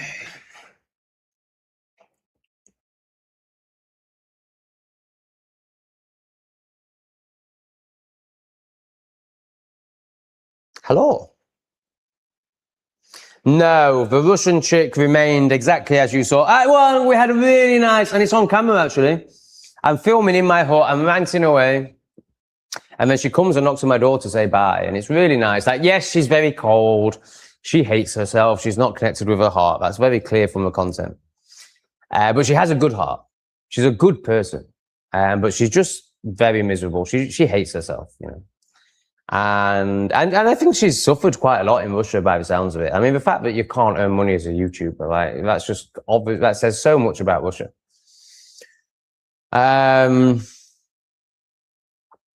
So, she's there at the door with her miserable I want to die face. And but it's really nice. She's like, oh, I've just come to say goodbye. It's been lovely meeting you. Good travels, yada yada yada. And then I said, do you want these flowers? And she's like, yes, I want your flowers, because she lives in such self-hatred that she lives in scarcity. She can't even afford to buy flowers. Like, you know, she's living off of pittance. That hut was £83 a month. In 2 videos time, you're going to see a cost of living. It's like a travel vlogger video where I'm, you know, it's not like my normal content. Of course, there's still humor in there, but it's like I actually try and create something, and I do end up going off in tangents of humor, but I'm trying to like create a video for people that are interested in leaving the UK on a small budget and how they can do it, basically. That's in 2 videos time. I think it's really good, but obviously it's different to my usual videos. So I think it will do really well if it gets pushed to new people who are interested in that. But if it just gets pushed to my subscribers, I don't think it will do very well, because they're there for the bands. I love you too, man. It's a very mutual feeling. Tom is great. I love him. Well, I think Shade Jalik is fantastic. Your We Fat Shugs replacement, you and 2 others. There was that one last night that began with O, and there's another one. But since I came to acceptance around We Fat Shug and what happened there, and took responsibility for the parts that I can take responsibility for, you and 2 other amazing We Fat Shug type people popped up. Yeah, I am taking on strays. Oh, you're taking on strays. They have fear. Oh, I don't trust anything because I've not met myself, and therefore I've not met God. They have mites, lungworm heart.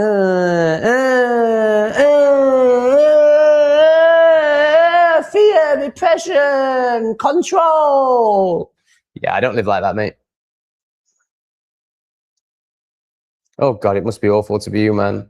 And I have lived like this. I'm not criticizing you. You know, I get it. I've been there. It's horrendous. Life is scary until you awaken and do the work. Then it's amazing and beautiful. So I know where you're at. I know it's awful. I don't judge you, but that is how your life is playing out. That's your energy right now, Salty Mike, Salty Mavic, and that's fine. But it's not fine for you. It is if you want it to be fine. But you know, I wouldn't want to live like that. How should one respond to Facebook messages from Facebook friends that are plebeians? Well, they shouldn't be your Facebook friends. Simple. You can see how much you respect yourself by who you have in your life. So the fact that you're talking with Sophie, you have no self-respect. You have no self-honoring. You have no self-worth, because Sophie's validation means something to you. So if somebody who has no self-worth, if their attention means something to you, then you have no self-worth. So obviously that's going to be showing up in every area of your life. So you're going to have loads of people on your Facebook that it's impossible for you to serve each other. They can't serve you. You can't serve them. All you do is trigger each other. But you're so of the ego that you believe that you could convince them that you're right. So you keep them around. Also, you're so lacking in self-worth that any attention means something to you, even if it's negative. Because you're so scared of feeling yourself, for you, just being in the external is your only way of knowing how to cope. So you keep all these idiots in your life for dopamine hits and for external addiction. So the answer, as always, is to start feeling, to start getting to know yourself, and then you'll just get rid of these people, because you'll go to a much deeper place where you don't need this surface level drama. So you know, if you're going to have them in your life, then this is what's going to play out. So you shouldn't be responding to them. You shouldn't be like you are with Sophie, validating retardation. You shouldn't be validating them, because then they'll just stay where they are. As you can see with Sophie, once you cut the attention off, she dies. So therefore she has to change, because it's humiliation, it's death, it's ego death. So therefore she has to deepen. So it's actually, you're being kind, but what you're doing is not being kind. You're to yourself. This is all about yourself. It's not about others. All is self. And then the others reflect from there. So coming from where you are, my recommendation would be to love and honor them, but with this energy. So thank you for your message. I disagree. I don't wish to discuss this. I'm stepping away from our friendship to honor myself, and to honor myself. I really appreciate everything we've ever shared together, but we no longer serve each other. Please don't contact me again. That's what you should be sending back. But really, you should just be getting rid of them. They don't even deserve that. But, that is a good way of doing it, actually. What I said there is a really powerful way of doing it. It's actually easier to block them than send that message, because your ego, which is massive, will be like, over sending that message. And that's how you deepen. You have to feel that, because if you don't feel it, you don't experience it, you won't know it. You can't understand this intellectually. You can understand this intellectually, but that will be off the ego, and therefore the ego will just trick you. So the only way to deepen is to feel and experience. So send that message and feel the because you're deepening when you feel that. That's what you're avoiding. That is why you're messaging Sophie right now, because you don't want to feel that. Feel it, deepen, get to know yourself, show up properly, not like a virtue signaling, not virtue signaling, a virtue obsessed, broken person, which is how you currently show up. And I still love you, and I still honor you, and I've been exactly where you are, and I totally understand it. I'm not criticizing it. It's inevitable. It's, you're heavily trauma, just like all of us, and you haven't done any self-work. So of course you're acting in that trauma. It's fine. I totally understand it, but that's the truth, and that's what you need to do.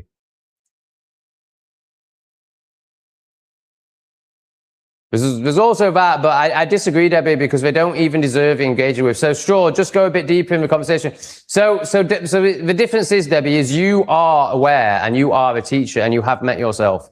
So what Debbie can do is she can see what they are, and she's got to a point where she's cut the cord enough where it doesn't trigger her. So I know exactly how Strawman's interactions play out. Debbie's not doing that. I would recommend to Debbie what I've just recommended to you more than this, but also you can go into teacher mode with them if you're able to hold yourself, which Strawman you can't do yet, but Debbie to a level can hold herself, to a depth can hold herself. So she's not getting activated by them, but she still is of the ego enough to want to interact with them.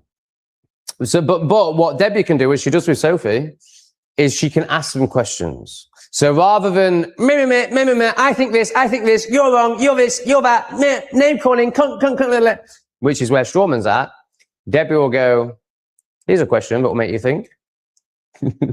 Here's a question that will make you think. So she's starting to learn to be the teacher, and she's playing with them in a loving way. So there's also that tactic, but you're not ready for that, Strawman, because you'll just get triggered because you haven't met yourself.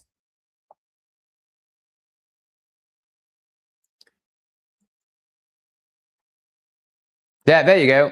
Ask them questions, because then they have to self-reflect. I mean, Sophie doesn't. It's impossible for Sophie. But, in general, like Strawman, what I've just done for you, that is for you. It's not to attack you. It's for you. I really hope that helps you self-reflect. That's my intention. Now, I appreciate as I develop and as I become softer and more compassionate with myself, I will deliver these reflections with more compassion and softness, because my intention here, Strawman, is to help you, and I don't want, obviously, if I trigger you, I'm not going to help you. Long term, you will unravel that trigger, and in 6 months, 6 years, be like, oh yeah, Tom was right. But what I'd rather right now, you just be like, oh wow, God, of course. And to do that, I need to not trigger you. It's not my intention. But I'm still very harsh and brutal with myself, so therefore it shows up in the way I communicate with others. But honestly, I'm really not trying to upset you or get at you or criticize you in any way. I'm trying to help you see what you're doing to yourself. Salty Mike, your fear is not needed in this chat, bro. I appreciate you're coming from the only place you can, which is fear. That's all you know. But it's not going to have any impact on me. I've done quite a lot of self-work. I know you don't know what that means, but you're not going to convince me with your opinion. So you can keep your opinion, and you can stop putting crap into the chat. Otherwise, you may get banned at this rate. Not yet. You're not on. I realize you're just being egoic and you're not being hateful. You're just massively egoic, and you want to tell everyone what to do because that makes you feel like you know something and you're important when actually you're just an office working pleb who probably got the jib jab and are clearly very repressed. Very repressed because all you write is fear. So yeah, your energy is not welcome here. You're very welcome to be in the chat. You're welcome to be in this space. You're welcome to start calibrating with a much higher vibration of this chat. And you're very welcome to be part of that and be present in that. But you're not here to contribute. You're not ready. Caluso! I went to the lake to feed the geese and go for a walk. The goose, I imagine that's not very good for people who are listening on headphones. Let me know. I imagine that's really bad, actually. Especially if you're like falling asleep. Closer. The goose was sat there eating the food. Ooga booga. I was just thinking that Caluso is just going to do a beautiful share that's just like, I was just feeling so much beauty. And I was like, this isn't even going to be a question of anything. It's just going to be a beautiful live share. And then the Ooga Boogas fucking pop up. The goose was sat there eating the food. Ooga Booga family come and the goose does a poo out of bad vibes. Fantastic. Well done, goose. Goose reflects. Why? I haven't got an alarm set. Don't be so stupid. I'd never set an alarm. That must be from when I've caught a plane or something. I really need to switch that off. You know when you set, like, obviously I'm not a repressed slave, so I don't use alarms. But if I have to catch an early flight, I'll set an alarm for that day. And then my phone saves it for every Monday. Like, say the flight was on a Monday. And I'm like, no, I don't want it every Monday. I just wanted it that one Monday. I'm not a slave. I don't need you to fucking beep at me so I have to get up like a fucking robot. No, don't be so silly. I've created my own existence and I flow in beauty.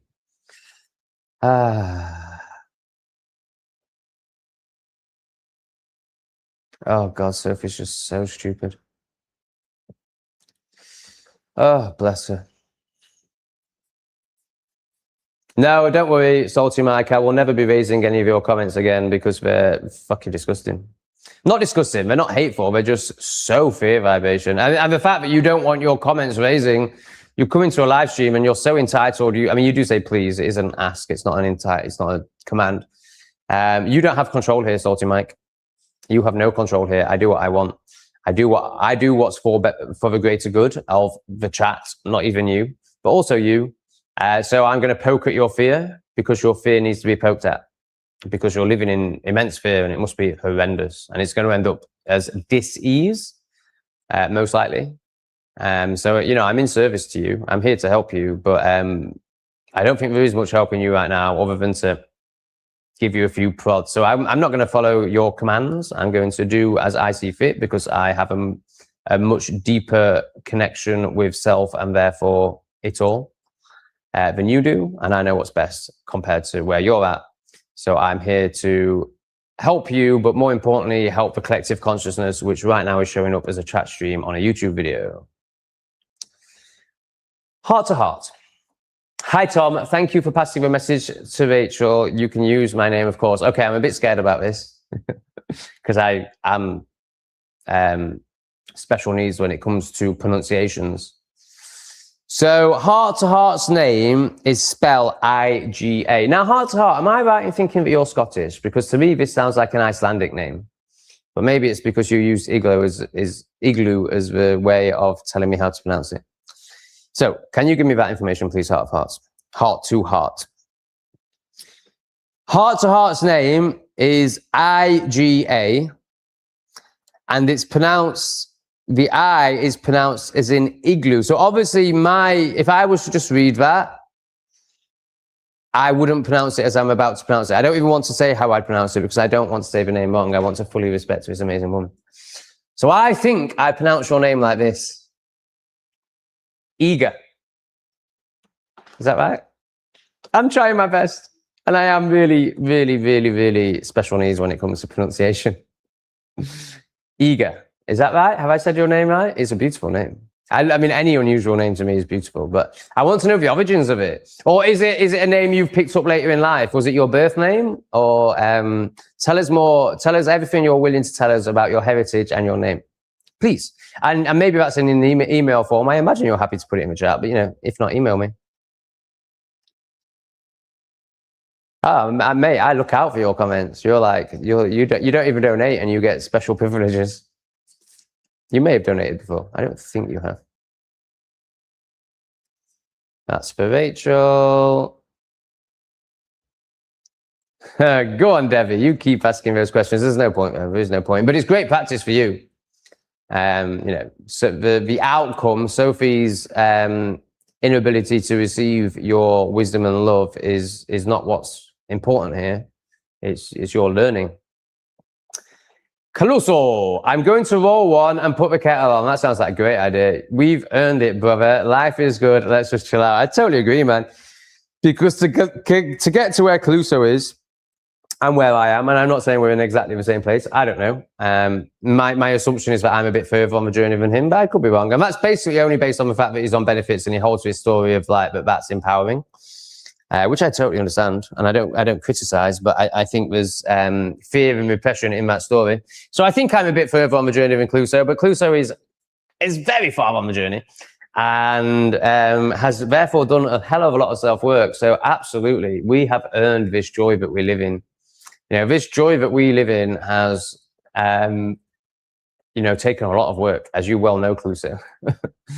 So yeah, let's fucking celebrate it, brother. Let's celebrate living in joy. You can't help anyone, Mike. Salty Mavic, try and help yourself. So you're so repressed and so fearful that this is how you respond. Fuck you. No. This is just wisdom, mate. And you've never experienced wisdom before. So I get it's very challenging and very triggering because you have no wisdom. Yeah, of course this is going to how you're going to react. But actually, look how you're showing up. Look at the level of fear. Like, you're not helping anyone, bro. Like, how do you think you can help me? I've done 10 years self-work. Like, you think you can help me when you've never met yourself? If this is the height of ego, this is the height of arrogance, you're not helping anyone. You have no ability to help yourself. If you want to help others, you must help yourself first. Do the work. Take a breath. Come inside. Stop fucking thinking you can help in the external as a way of avoiding yourself. Meet yourself, you boring spack.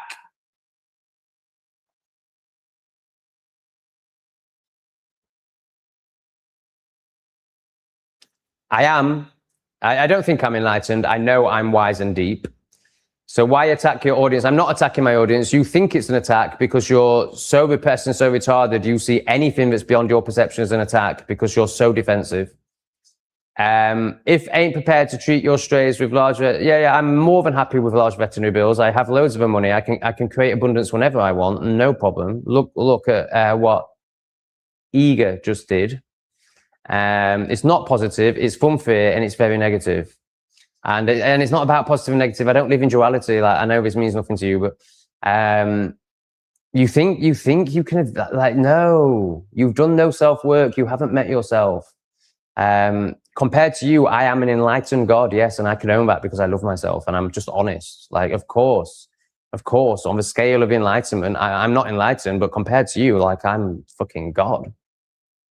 And you'll think, oh my God, he's so arrogant. No, it's just the truth. And it's disrespectful to oneself, i.e., I would show up like you if I didn't acknowledge that truth.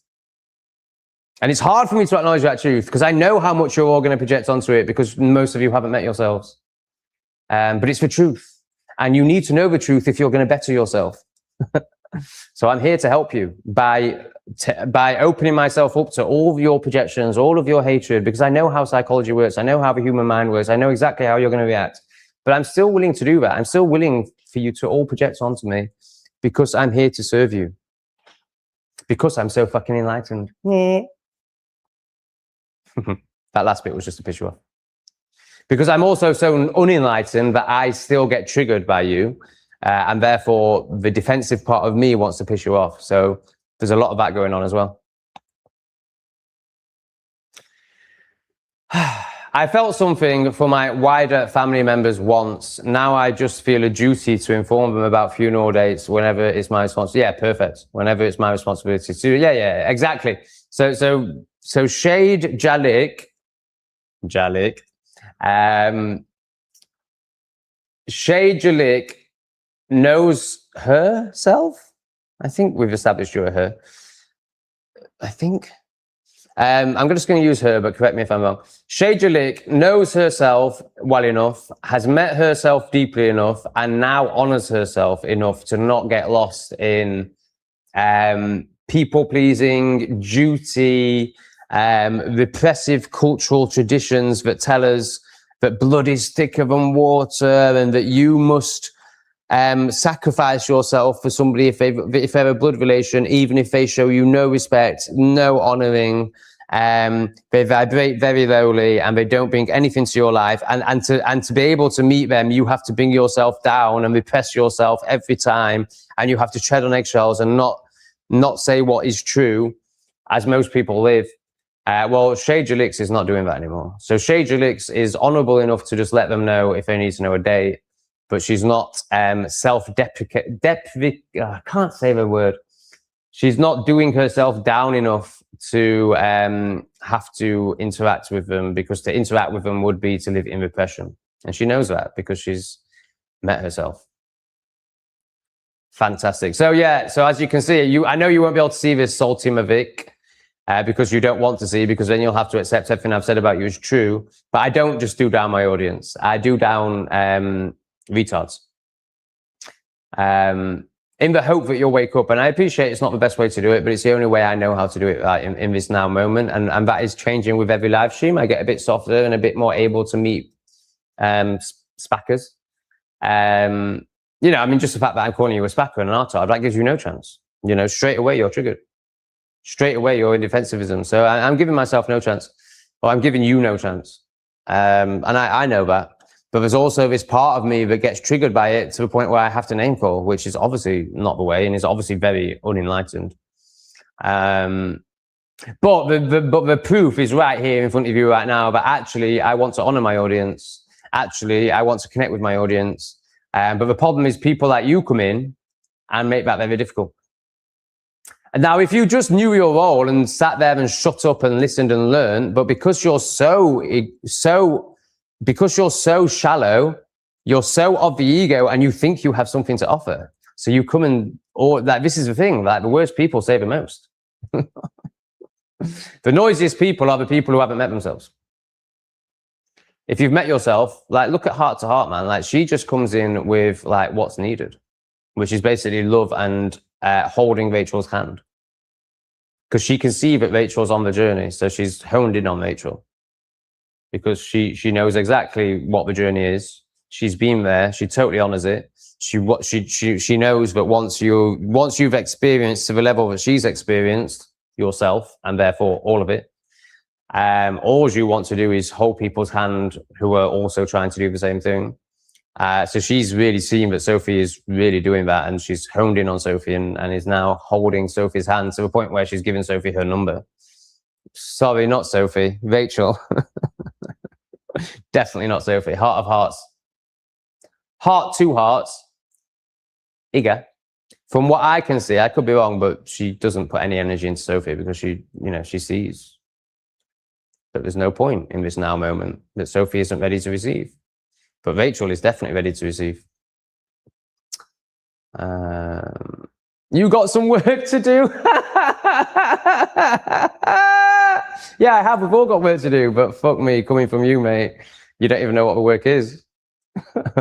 All right, we're gonna time you out, though, because you're in a reaction. And I appreciate, I shouldn't have called you names. I'm sorry about that. That's my lack of self-worth showing up in how I interact with you. I'm very aware of this, but also I'm trying to entertain the rest of the chat, and people like name calling. As in, well, I don't know. I'm starting to realize that all the assumptions I have about my audience could be completely wrong. 8. Is that another one? Oh, Justin. Yeah, see, Justin loves it. Tom, owning the plebs as per usual. I mean, my assumption is that most of my audience really enjoy when I talk to the plebs like that. But I don't know, I reckon Iga is, in fact, I really need her to confirm that's how you say the name before I keep saying it. I reckon Heart to Heart is there like, oh God, he's doing it again. He's so repressed. I love him and he's so authentic and real and he's great and I'm going to support him. But oh my God, I wish he'd deepen and love himself a bit more so he didn't have to call everyone names. But Justin's like, yeah, fucking me, son. Cheers, Justin. Appreciate you, brother. Are the stickers worth it if I have to spaz out like this every time? But soon I won't be spazzing out like this. I'll get used to it. My brother, my man. Thank you, Justin. Okay, over here. Once I got a ginger cat. His name was Oliver. Well, that wasn't very interesting.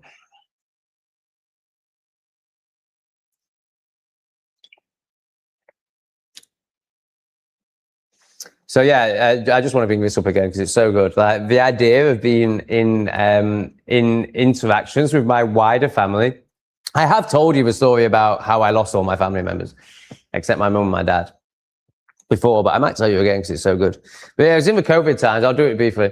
My auntie was the chief counselor. What do you call it? The mayor? Maybe the mayor. Not the mayor. It was more important that it was actually a job. It wasn't just like a position of Satanism. It was a job of Satanism instead.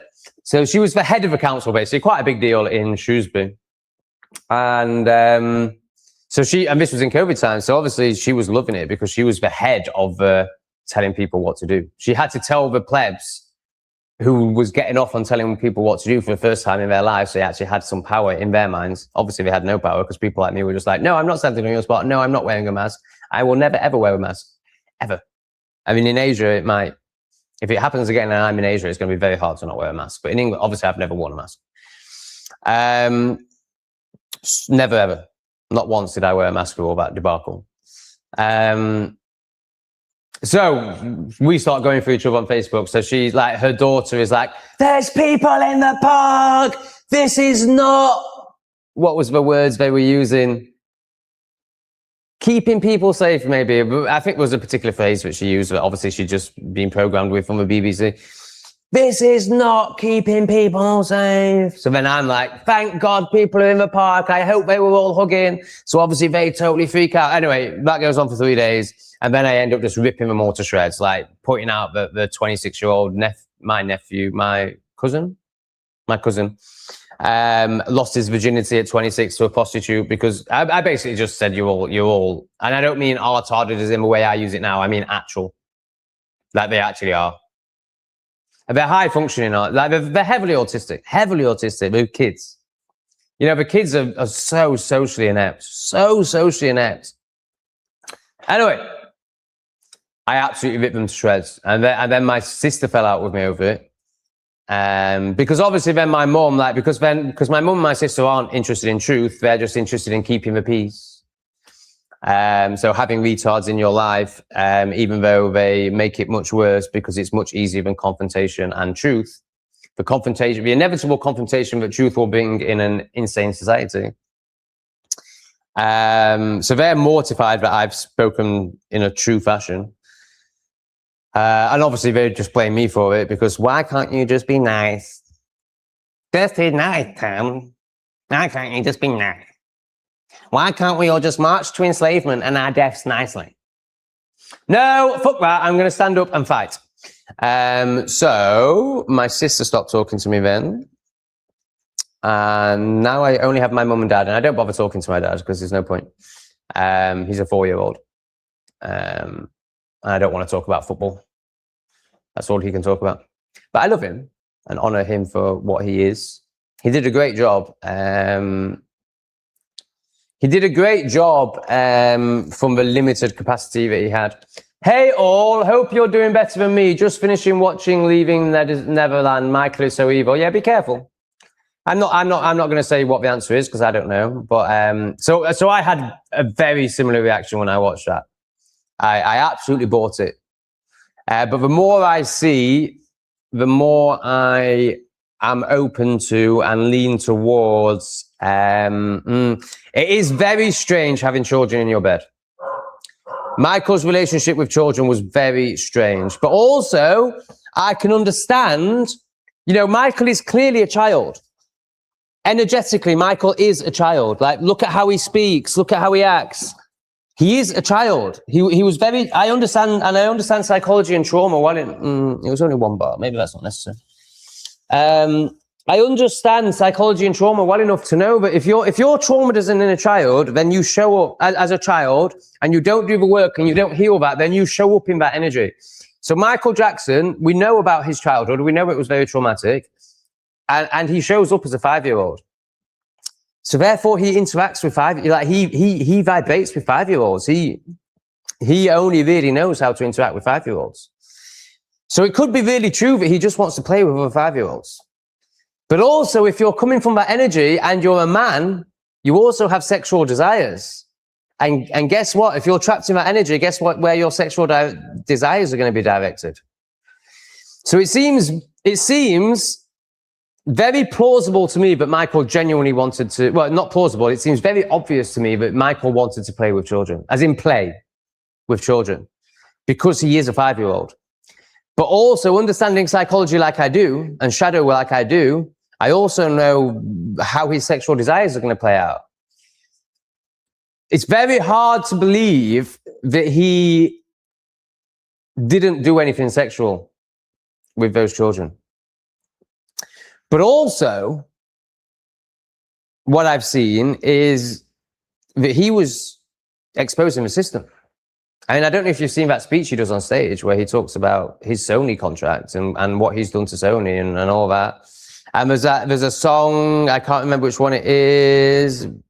They don't care about us. All I know is that they don't care about us. I'm pretty sure the lyrics in that are quite awakening. And then there's something big that happened just before he died. Was he working on a film or something? No, that's Avicii. Avicii was about to expose the whole doing too much with children thing that all the elites do. So that's why they offed him. I think, oh God. Linkin Park guy, he was involved in that film. Has he been offed as well? Or has he just been ridiculed and no one respects him anymore? They've done something to him. He was involved in that film as well. Did he get offed? I know Avicii got offed. Avicii was great as well. Really great guy. Great music. There's that one song, Wake Me Up When It's All Over. I think that's my favorite song ever. It certainly was when I was going through my dark night of the soul. Like, what a powerful song that is. There's no way he just offed himself. Like, as if he just offed himself. Like, it's just nonsense. He was about to release a film. So, I totally understand your reaction. But just hold it a bit more lightly, because who made that? Who made that? Well, it's them. They made that. The Same People Every Time Club made that. So, everything they make nothing is made for your entertainment. Nothing is made for your knowledge. Everything is made for the show and the conditioning and the indoctrination.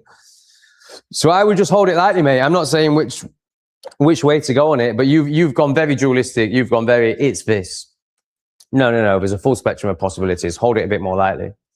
And look into it a bit more, because there's a lot to suggest that Michael was actually a really good man who was working for the light, but he also had children in his bed. And it's very hard to believe that evil, that's a very strong word. It's very hard to believe that unaligned, distorted things didn't happen. But I can also understand how they happened from Michael's point of view in terms of the trauma. And that's not making it okay. Of course, it's never, ever okay to act on those desires. Never okay. But I understand where those desires come from. And had he have done self-work, he could have released himself from those desires. Because they are actually in every man. The reason you're having such a strong reaction is because you're probably subconsciously ashamed of a part of you that resonates with what you think Michael is. Because you're oneness. You know, all the dark is in you and all the light is in you. You are everything. You are God. So of course that's in you as well. And you're so scared of that part. You're so ashamed of that part. And it might be subconsciously. You might not even be conscious of this. but you're so ashamed and so scared of that part that you go to such strong judgments of it, evil, which is true from your perspective. It's definitely true, and it is also true. Like, it is evil to do that to a child, but evil doesn't hold the spectrum. Evil doesn't honor the oneness. Evil comes from duality. So it's not really very accurate. It's very distorted, and it's very misaligned, and it's going to perpetuate trauma, and it's going to keep us living in an insane society. And it's definitely not an act that I honor. It's definitely an act that I would do everything I could to stop happening. But I understand that the way to stop it happening is self-work. It's not actually like, I mean, yeah, you could just put someone in a cage, sure. But this is an energy playing out, an archetype playing out, and that's not really the right word. This is a darkness playing out on the spectrum of light and dark. You could call that humanity. So this is a darkness playing out in humanity. Locking certain individuals up in a cage isn't going to stop the darkness. The darkness needs to be looked at, and the darkness needs to have the light shone on it, and it needs to be loved. So calling it evil is not doing that. But I totally understand why you're doing that, because you live in duality and you have no other option. But I'm just offering you a few more perspectives that you can hold lightly. I'm not saying grab onto this. This is true. I'm right, you're wrong. I'm not saying that. I'm just saying hold it all a bit more lightly and be open to other possibilities. Oof, that could be very triggering for people. But also it's super wise. And that's what's triggering, is wise stuff. Because people aren't wise. Learning that our alien overlords live for hundreds of years first brought me envy. But then when I thought more deeply about it, I gave them pity. Beautiful. Can you imagine being trapped here forever? No wonder they're so evil. You'd be really pissed off at it, wouldn't you? And of course you'd end up hating everything and everyone and wanting to control it all. Wow, yeah, that makes a lot of sense. I never thought about it like that before. Yeah, God, what an awful existence to have everlasting flesh life and never go back to being an ethereal, beautiful, cosmic, electric pulse floating through nothingness. Imagine laying on an alien autopsy bed, floating without support because it's just white lights everywhere and a flat surface, looking into the deep, large black eyes of your alien kidnapper. You've lost me there, mate. I don't think that's really related to what we were just speaking about, is it? I think you're literally, I could be wrong. I think you're just talking about what you believe happens to people that get abducted. Is that right? That would be really scary. But I'm not sure any of that's true. Oh, no, she is still talking about the same things. I pity you. Okay, this is good. Yeah, I mean, imagine that. She's so right. Like, imagine the difference in energy between, leave me alone, to, I pity you. Massive difference. You're taking all the power there. That's perfect. Wow, Tom. Oh, God damn, what are you referring to? Oh, how I said know your name. Fantastic. Yes, I'm as shocked as you. Iga. Beautiful. Where's it from? Is that another cheeky one? Oh, cheeky Cheekinston's come in. Cheeky Justin with his cheeky too. Cheers, my man. Can we mute? No, really? I really like Shadejulik. No, I disagree. I think Shadejulik's great. Isn't Shadejulik, I could be getting confused, but isn't Shadejulik the one that I thought was extremely external and does show up quite externally, like you say, like a lot into the chat. But then didn't she just drop some deep wisdom that like totally proved that she's like super enlightened? I could be getting confused with someone else. I think it was Shadejulik. No, sorry, Justin, even though you are sending the two, you know, you can have, oh God, this isn't even worth it, is it? You know, you can have a bit of this, but no. Oh no, you can't have a bit of that apparently. No, I totally disagree, man. I for me, Shadejulik is one of the best ones, one of the most interesting ones. I think Shadejulik's great.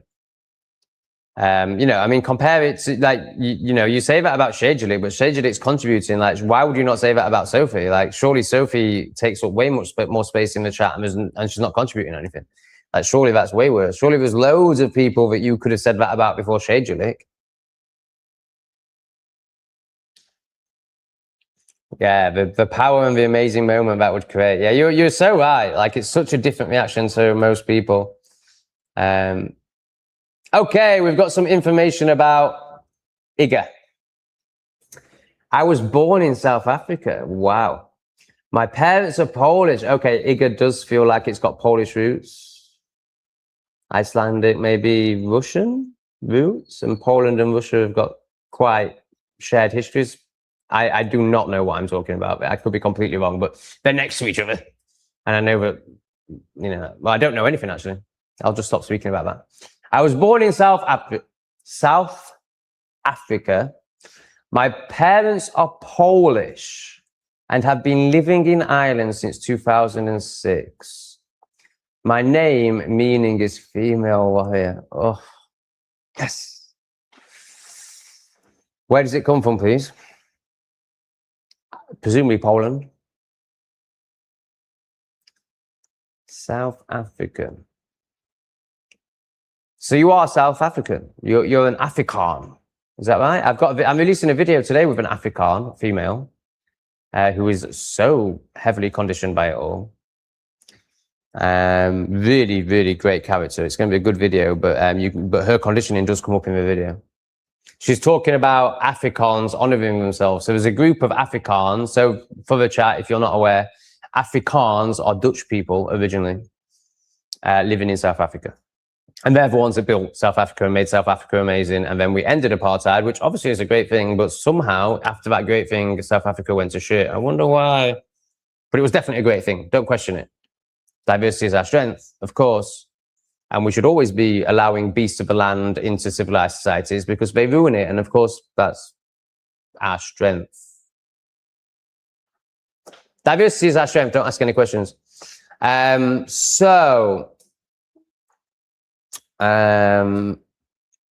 so she was talking about a group of Afrikaans, white people, who have created a community just for them. To honor themselves, to honor their culture, to honor their tradition, and to keep their children safe. And of course, they're racist, according to the media. And while she's seen through this, she still feels a need, when she's talking about this community, she still feels a need to go to the camera. And it's not racist, it's not racist. I'm like, you don't need to say that. We know it's not racist. They are focusing on themselves. They're not interested in the others. So how's that racist? We've got to the point where if a person that looks like this, if a white spot on the domino even doesn't include the beasts of the land, then that's racist. Like they need to be so protected because, you know, they are brainless animals. They need to be so protected that if you even don't want to include them, even if you don't want to give them everything, give them all your ways and all your society so they can shit over it and destroy it and rape it, that's racist now. It's not even like, you know, they first brainwashed us with racism when it was this energy, as in you're going to them and attacking them or calling them names or whatever. You know, obviously they used the Steve Lawrence psyop to really reinforce this. And the Ku Klux Klan made up nonsense to really reinforce this. As if there were ever guys walking around with fucking white sheets on their head. Like, that's just so ridiculous. I can't believe we brought that. So that's how they introduced the concept of racism, because obviously they couldn't introduce it straight away with like, if you just love yourself, you're racist. They had to go for like the obvious one, and they had to make up this group called the Ku Klux Klan, which were apparently doing these terrible things, which would make everyone go, oh, that's so bad. We must all be not racist. And the same as they did with when the migration started and they showed you a picture of a dead baby on the beach. So we all went, oh, we must allow these boats. Oh, there's a baby dead. Oh, we must allow all our babies to get graves because of this one dead baby, which probably didn't even exist. And was perfectly the photographer just came up and perfectly found the baby and took the picture before, it was nonsense. Oh, Henry Novak, they perfectly got the picture when his arm was perfectly behind his back and there was perfectly 3 blew hands around it, and one of them looked like a demon claw, which perfectly plays into a whole feminism psyop. Oh, what a coincidence. No, it's all a psyop, guys. It's all a show. That's not me disrespecting Henry Novak. That's not me saying someone didn't die. I don't know what happened. And if someone called Henry Novak exists who lost his life, rest in peace, Henry. And it's fucking horrendous what happened to you. But also, don't get lost in the psyop. They want you to react. Now, we were trying to talk about Igloo. Ego.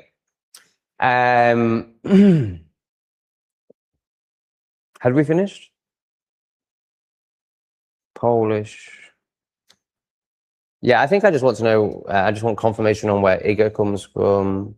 Oh, yeah, so no, I'd moved on and I was talking about, so basically it was a group of people who just want to honour themselves and their culture, and they're getting called racist for it. And Welsh Jamie, my South African friend, has seen through the accusations of racism. She's still bought into it enough to feel a need to defend it. And then when I was chatting to her the other night, I was introducing, I'm really amazed because she goes out with Michael. So I'm amazed that Michael hasn't taught her all this. But maybe in a relationship, it's just not possible and it would be too triggering. But I introduced, the concept that feminism isn't a good thing to her. And she was like this. With everything I was saying, she was like, not in a reactive way, like, whoa, you're right way. And then I gave her Gerbert Johnson, the amazing 22-year-old YouTuber. I was like, so when she clicked on him, she was like, this guy? Because in his profile picture, it's like a little boy, like. And I'm like, yeah, trust me. He's amazing. I know he's very young, and I know you'll assume that you don't want to listen to him, but you do. He'll change her life. Gerbert Johnson's amazing, by the way, guys. Probably not for if you're 50. He is 22. But he is so wise and so insane. If you think I'm funny, you'll love Gerbert Johnson. And if you like wisdom, you'll love Gerbert Johnson. He's amazing. He takes humor to a whole new level. He makes me look boring. Honestly, Gerbert Johnson is a million times the YouTuber and person that I am. And that shows in his content and his numbers. He must be on 500,000 now. Maybe not. He's definitely got 300,000 subscribers. All right, let's try and move on. Let's try and get down the chat a bit. Spent a lot of time there, didn't we? Went off into all sorts of tangents.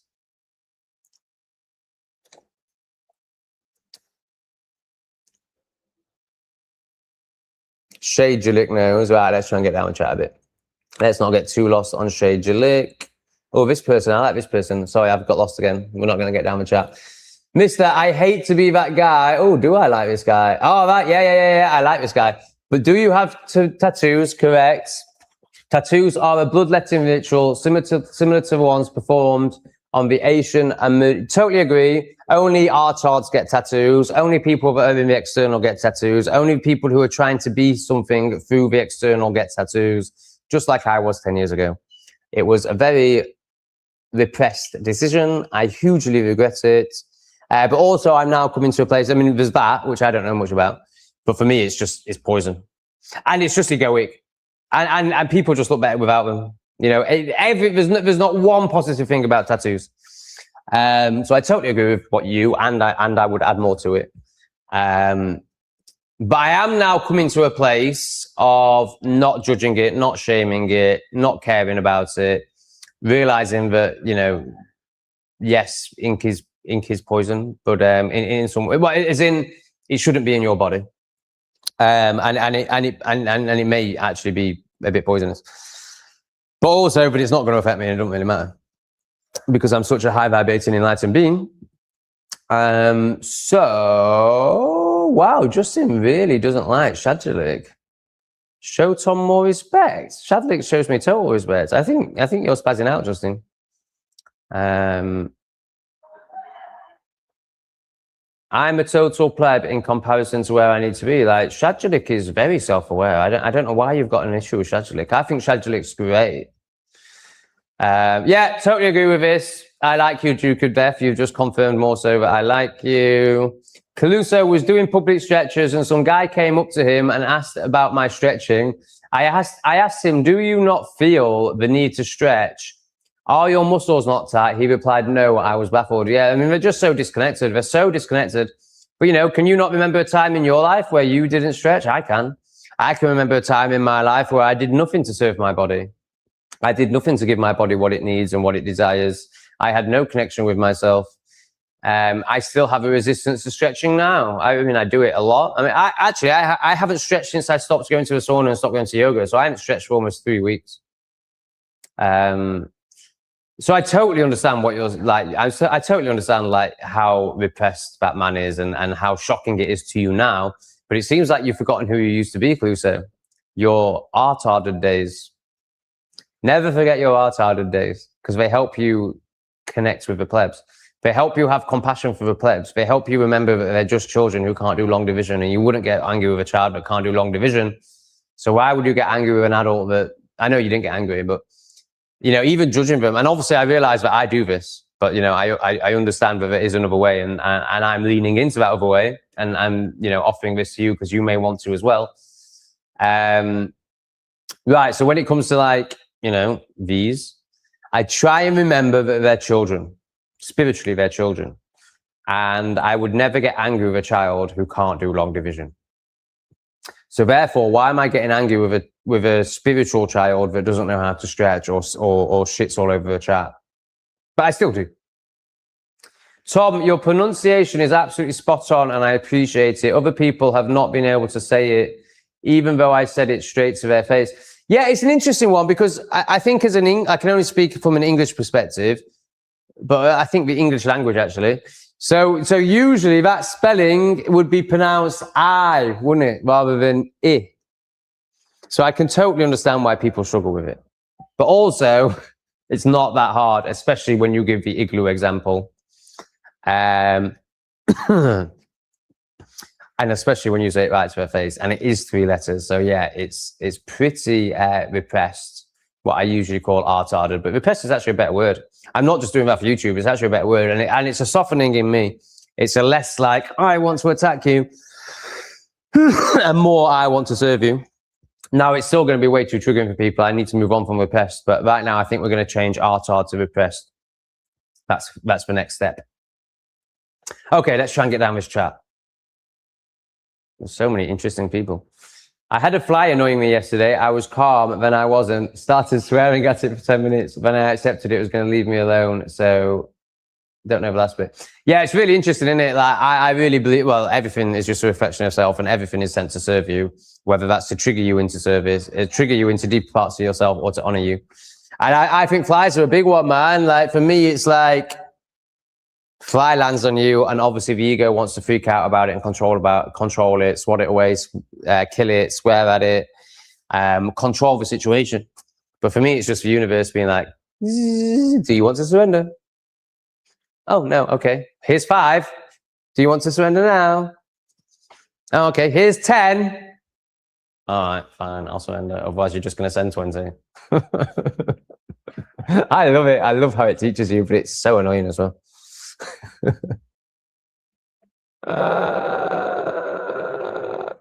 Life is so funny, man. This one knows.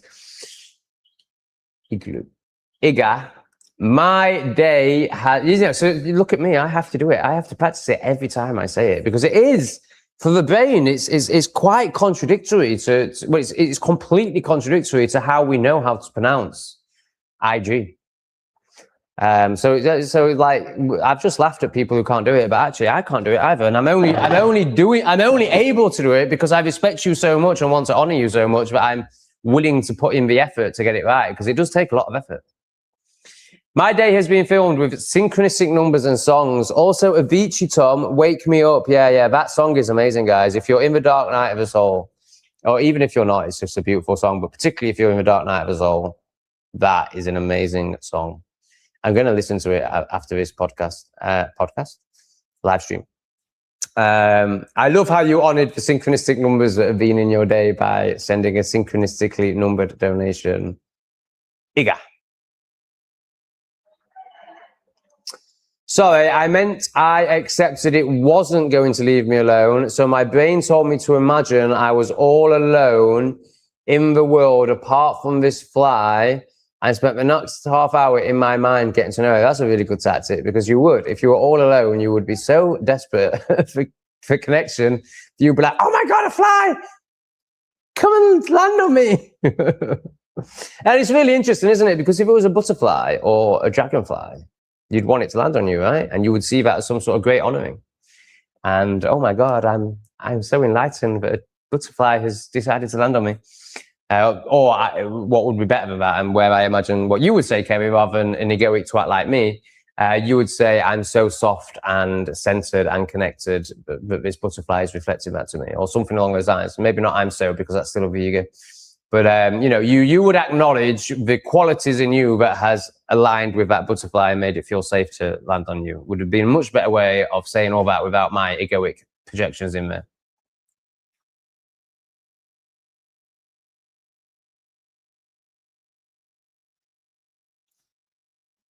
Why do repressed people think that agreeing with something means anything? Like, the most repressed person in the chat is going, I agree, I think. Like, your opinion is worthless. You haven't met yourself. Why don't we get that? It's so bizarre.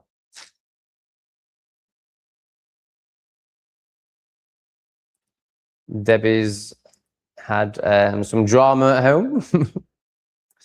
Kai has been barking at the peas. A Cajun wanted to be abducted when I was younger by a tribe of white lesbians. But then they would have no interest in you other than, you know, chopping your head off. Because isn't gayism repression? I mean, it's trauma, isn't it? So they're going to hate men. Hence why they're lesbians. You know, there'll be more trauma attached to it, but, you know, it'll show up as hatred to men without a doubt. I mean, most lesbians hate men, right? Shay Jalix, love you, Tom. Thanks for not muting me for £2. 200 would make it more of a reasonable request. Absolutely, you'd be banned and gone for $200. No, I wouldn't. Absolutely not. There's no way I am banning people because people send me money. Like, no way. We're like, this is an aligned chat. It's as authentic as I can possibly be. It's as honoring to the consciousness, the positive consciousness. Oh God, that's such a bad sentence. We're here to assist consciousness's deepening, what many people call rising, but I think it's deepening, over any sort of monetary gains. So you'll never ever be banned, even if some, you know, I mean, maybe if somebody offered me an amount of money that I could create something with that would change lots of lives, or give people the offerings for them to change their own lives, then I might consider it. But that's so hypothetical, it's untrue, because we're talking like at least 100 grand. I mean, even that, you can't do anything with 100 grand anymore. Yeah, 100 grand, I would start considering blocking you. But only for the greater good. And I would then find a way of reaching out to you and getting you to email me, so we were still in contact. Tom, have you ever considered doing a live stream out and about in Cambodia or wherever you are to give a day? No. Yeah, I mean, of course I've considered it, and in the past I've done it. So the proper OGs who watch the Thailand content, which may be available to patrons one day, but at the moment is not available to anyone, have seen me do this. The reason I wouldn't do it now is because I create so much content. So I don't. You know, you tell me why. You tell me if you spot something that I don't spot here, and reflect to me why you think it would be a benefit once I've said what I'm going to say now. So I create so much content that there's no need to go out there and show you anything, because you're seeing all that on English Refugee.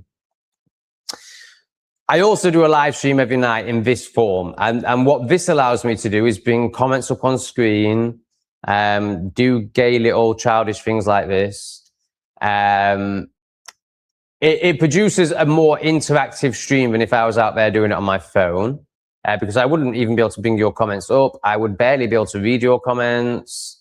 And then so I think that's enough. I think that's enough reason, unless you can spot a blind spot in there and something that I'm missing in terms of it would bring X that this doesn't currently bring. Now, of course, I'm aware it would bring scenery. Of course, the live stream would actually probably do better in terms of numbers because it would be interactive and full of dopamine hits. It would probably do better. But for me, the live stream is about us interacting. It's about doing shadow work on camera, live, showing it to the world. That's why I'm doing it. And to earn money, of course. So I don't think either of those things would be benefited. Maybe I'd earn more money. Maybe I'd get more views and therefore more money. But the shadow work would be lost, which is much more important to me. Yeah, totally, man. Actually, oh yeah, live stream outside. So I just can't see any reason to do it. I feel like what that would provide is being provided over all my content, more so. Tell me what you think to that, Justin. Do you agree? Have you spotted something I haven't spotted? Tell me what you think the benefits to it would be. Yeah, of course, man. Like, Debbie is totally team Shade Julik. I can't understand why Justin isn't. Also, Justin, can you tell us why? So I can understand that you might get triggered by people, in your opinion, spamming the chat. I do too. But can you tell me why you chose Shade Julik and not Sophie? Because to me, that just makes no sense at all. I got to, of course, once you donate, all your comments will get brought up, as Kevy is experiencing now. I got to thinking how short the fly's life was and that I wouldn't know him for long. We bonded, which is love, but I can't help giggling about it. Anyway, I think it's time to go off to bed and sleep. Ah, it's so beautiful, Kevy. You're so beautiful. I love you so much. I totally agree. I mean, it's just the way to be, man. Just connection and love. Good night, Kerry. Good night, Debbie, I think. Oh no, Good Night Tribe. That's Kerry's name, isn't it? Yeah.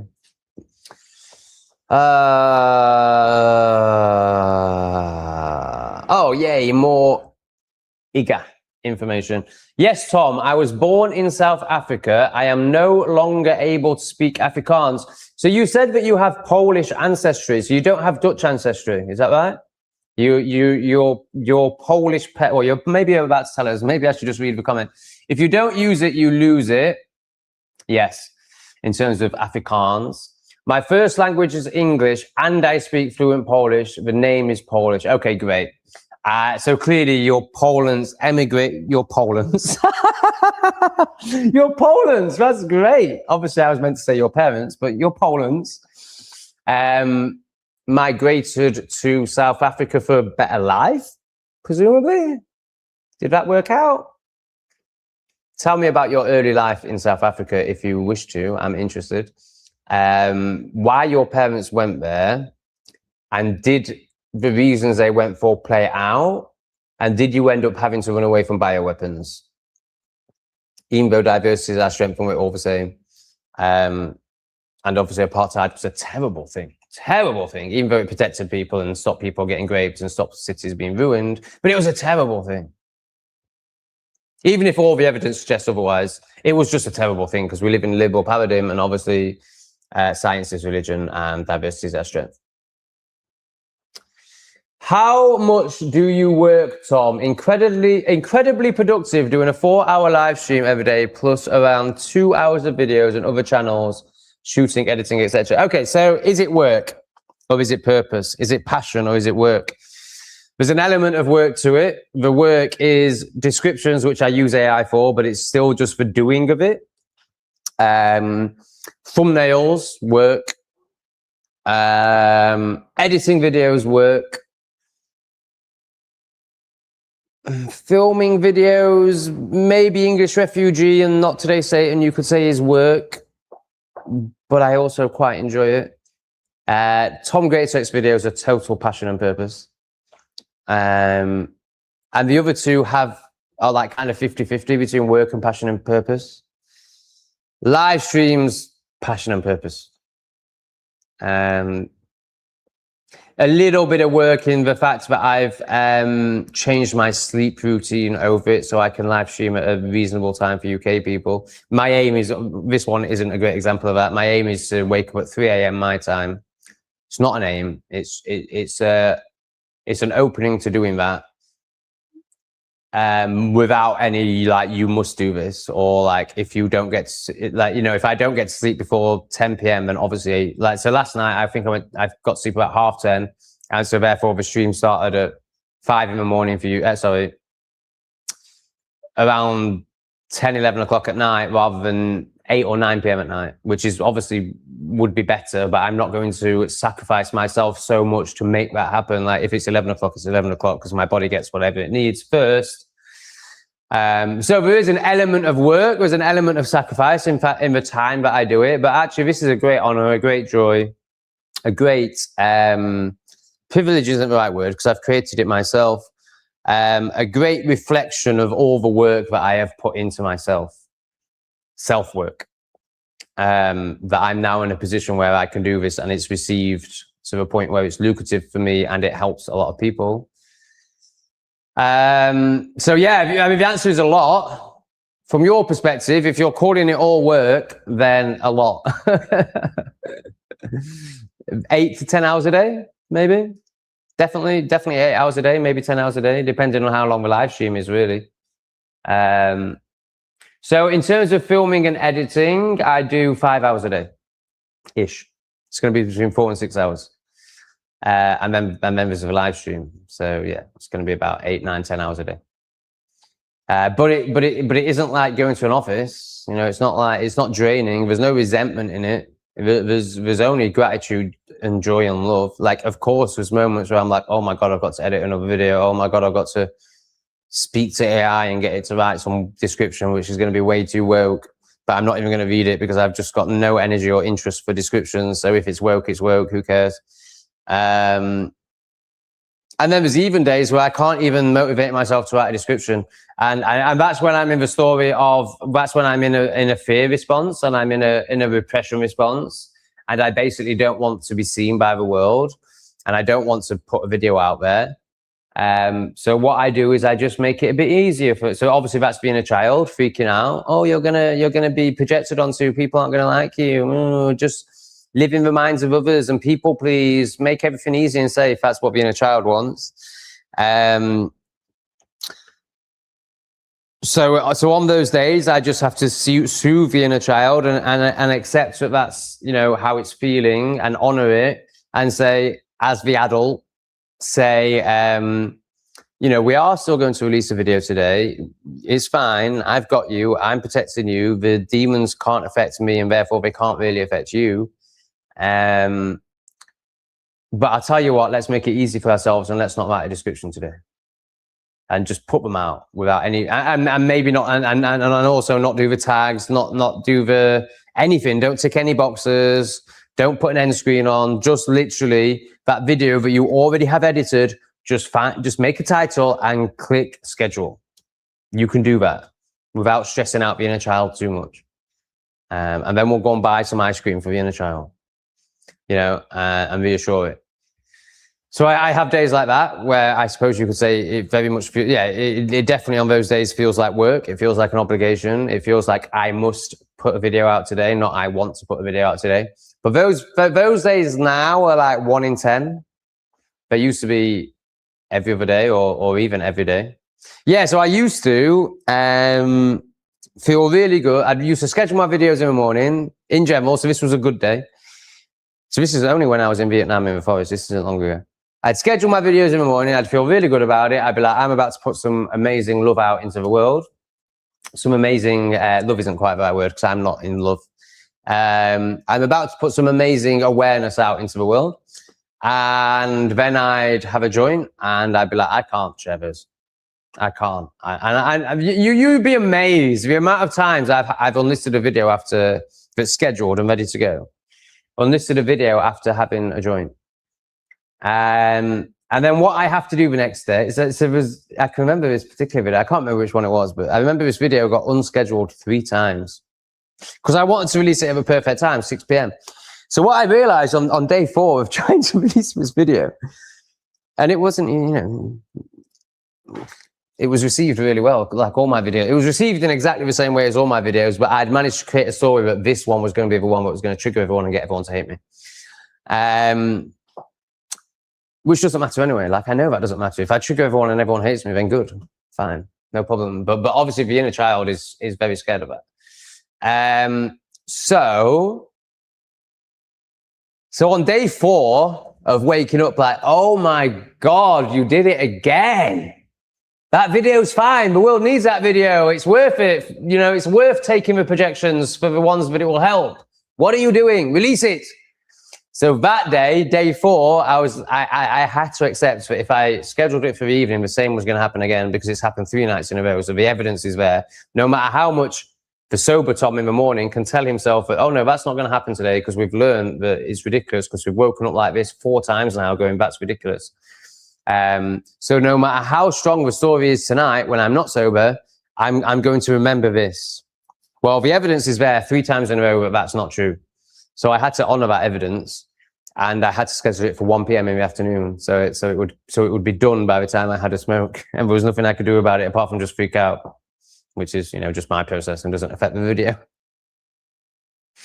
Poland information. Poland is beautiful. They are such patriots, and that's something that doesn't need an explanation, if you know what I mean. Yeah. Poland's amazing. They're so fantastically racist, which obviously means, I don't like the word patriot, actually. It's it comes from, well, I don't know where it comes from, but it's used by all the wrong people. So the Patriot Act in America is a way of enslaving the people.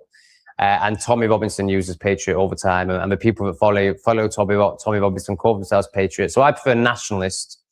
They're wonderfully nationalistic. I'm not sure what you're asking me, mate. I missed it. Oh, tattoos here. I imagine that is meant to say no. Oh, Caluso is still of the ego that he wants to make himself better than me. Or maybe I'm so of the ego that I'm reacting to the fact that Caluso is better than me. No tattoos here, no jibby jabby, but got my ears pierced when I was younger. You idiot. We can all look down on Caluso. Let's all judge Caluso and feel good about ourselves by judging someone else. No, let's not do that. Let's lovingly smile with Caluso at the fact that he once was repressed enough to pierce his ears. Having said that, Lee's got an ear piercing. And Momo, who was recently in an English refugee video, so the partner of a bodyworker, you'll either know or you won't know. Basically a wise man, that's all you need to know. He had piercings, and I said to him, I go, he gave me some of the best offerings, many would call it advice, that I've ever received. He really helped me. And then I went, I want to tell you what my ego is saying right now. My ego is saying you're a demon. I don't think you are a demon, but I want to tell you this so we can work through it, and I can just receive your offerings without thinking you're a demon. And I said to him, the reason I think you're a demon is because you've got very dark eyes. He just had beautiful brown eyes, but they were very brown, like piercingly brown, dark, but beautiful. Actually, they shone light through the darkness. So I picked up on his brown eyes, but that was definitely just my ego and my repression. But then I picked up on all his piercings, and he pointed out that he doesn't have any through here. He has them only on the side. And for him, they're just a bit of fun. He even has this one, which to me is very childish. And then he had quite a lot going on in his ears. But he had nothing here. And he points out that, yes, you are right about, you know, demonic attachment, essentially, let's call it that. And that playing out through like the septum piercing in particular. Now, he used to have the ultimate in the demonic piercing. He used to have the pince alba, do you call it? The bell end. And guess what happened? Somebody stood on it or sat on it or something. I can't quite remember. But basically his bell end got... So very shortly after doing that, demonic act and act of self-harm. And of course, that happened after a really bad breakup. So I think it was with a wife, if I remember right, maybe even mother of children. I can't quite remember the story, but he basically experienced a really awful breakup, and therefore he punished himself by abusing his bell end, piercing his bell end. And only a matter of months after it got crushed. And he was like using a catheter for a year. Like it was really serious, like coming out of one hole and pissing out another and bleeding out of another, like horrendous. So he got the lesson very strongly in do not ever pierce anything here, particularly the crown jewels. I would say, Caluso, as repressed idiots go, which we all are, at some point. I don't think you are anymore. I don't think I am anymore, but we still have elements of it, of course. I think you've come out of it pretty well, mate. At least you haven't got half a fucking stupid daft sleeve on your arm. Like this absolute fool. Is that another one? Why do they not pop up straight away for me anymore? Oh, it's the main man himself. Oops, wrong one. Caluso! Don't block anyone. We like feed on Tom. I disagree. I used to be a free speech absolutist, and I still am in terms of society, of course, because idiots will always be exposed to the truth. So there's no need to, you only want to cancel someone if you're not aligned with truth. So I totally agree with you in terms of society, but this isn't society. This is a conscious stream for conscious people to try and create a safe space, although I appreciate I'm not very good at that because I call people names. But that is going to change very soon. In fact, we're moving to repression. I'm going to start saying repress people instead of calling them names. And there'll be developments from there as well. They get softer and softer and more loving. However, we can't allow demons in the space, so they will be banned. But we will definitely not ban people. I mean, even Sophie doesn't get banned. Like, so if I was going to ban people based on retardation in the chat, obviously Sophie would have been gone a long time ago. Oh, this is interesting. Iga is speaking to Cluso. I have some piercings, but they are silver. So, oh, wow. Ah, interesting. Very interesting. But they are silver. Silver is such a benefit for the human body. I used to suffer from migraines, but the silver saved me. Wow. That's really interesting. Oh, maybe I can reignite my ear piercings. I just think it's a bit gay for a man to have ear piercings. But Lee's got one. And Lee's definitely not gay. I've tried. I haven't really. Caluso! Sorry, headphone people. But Caluso does this when I do it, so how can I not do it? Yeah, I struggled with that one. I was thinking, how do I convince someone they need to stretch if they don't feel like they need to stretch? Yeah, you don't place your self-worth and your importance in whether or not you convince them, that came up massively in the client session today. That this person was defining themselves as I was with Sophie and Rachel only a few weeks ago, and still am with Sophie. Like, there's still a part of me that the part of me that gets triggered by Sophie is a part of me that is basing my self-worth on her lack of development. So yeah, there's a part of you that is judging yourself. It sounds like is judging yourself based on whether you manage to convince a repressed person to not be so repressed.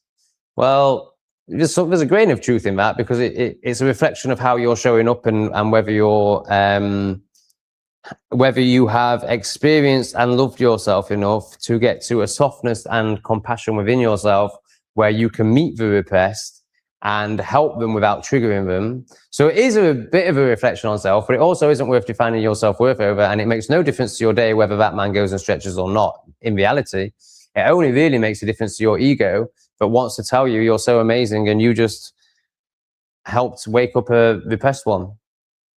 But of course, there's the paradox in all of that. Like, there is the joy of helping people, and that's, you know, and it's the desire for that feeling, that like, oh, that opening, that, oh wow, they've got it.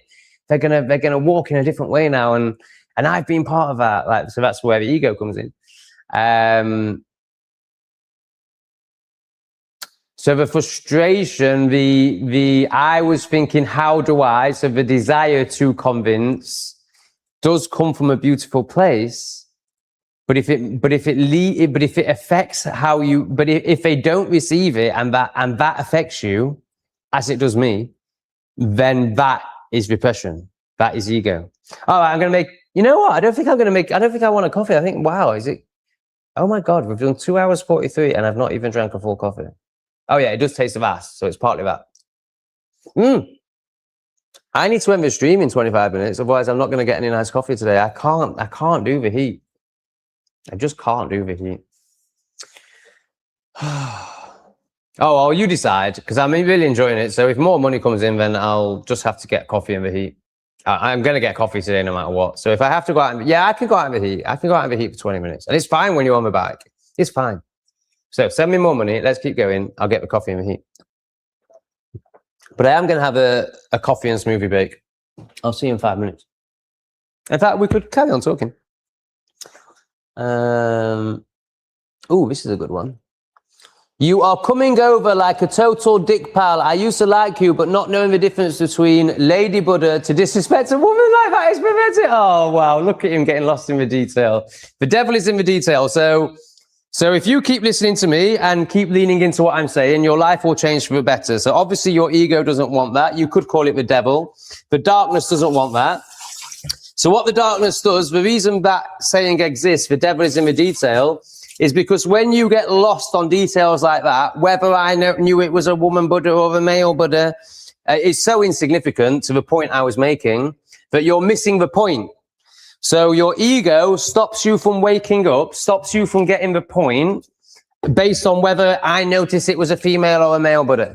So absolutely ridiculous. The devil is in the detail. You're getting lost in the detail. This is what I was trying to reflect to my client today, who's very intellectual and, was telling me about how frustrated they get with repressed people and felt a need to tell me every story, every interaction he's had with every repressed person in the last year in great detail.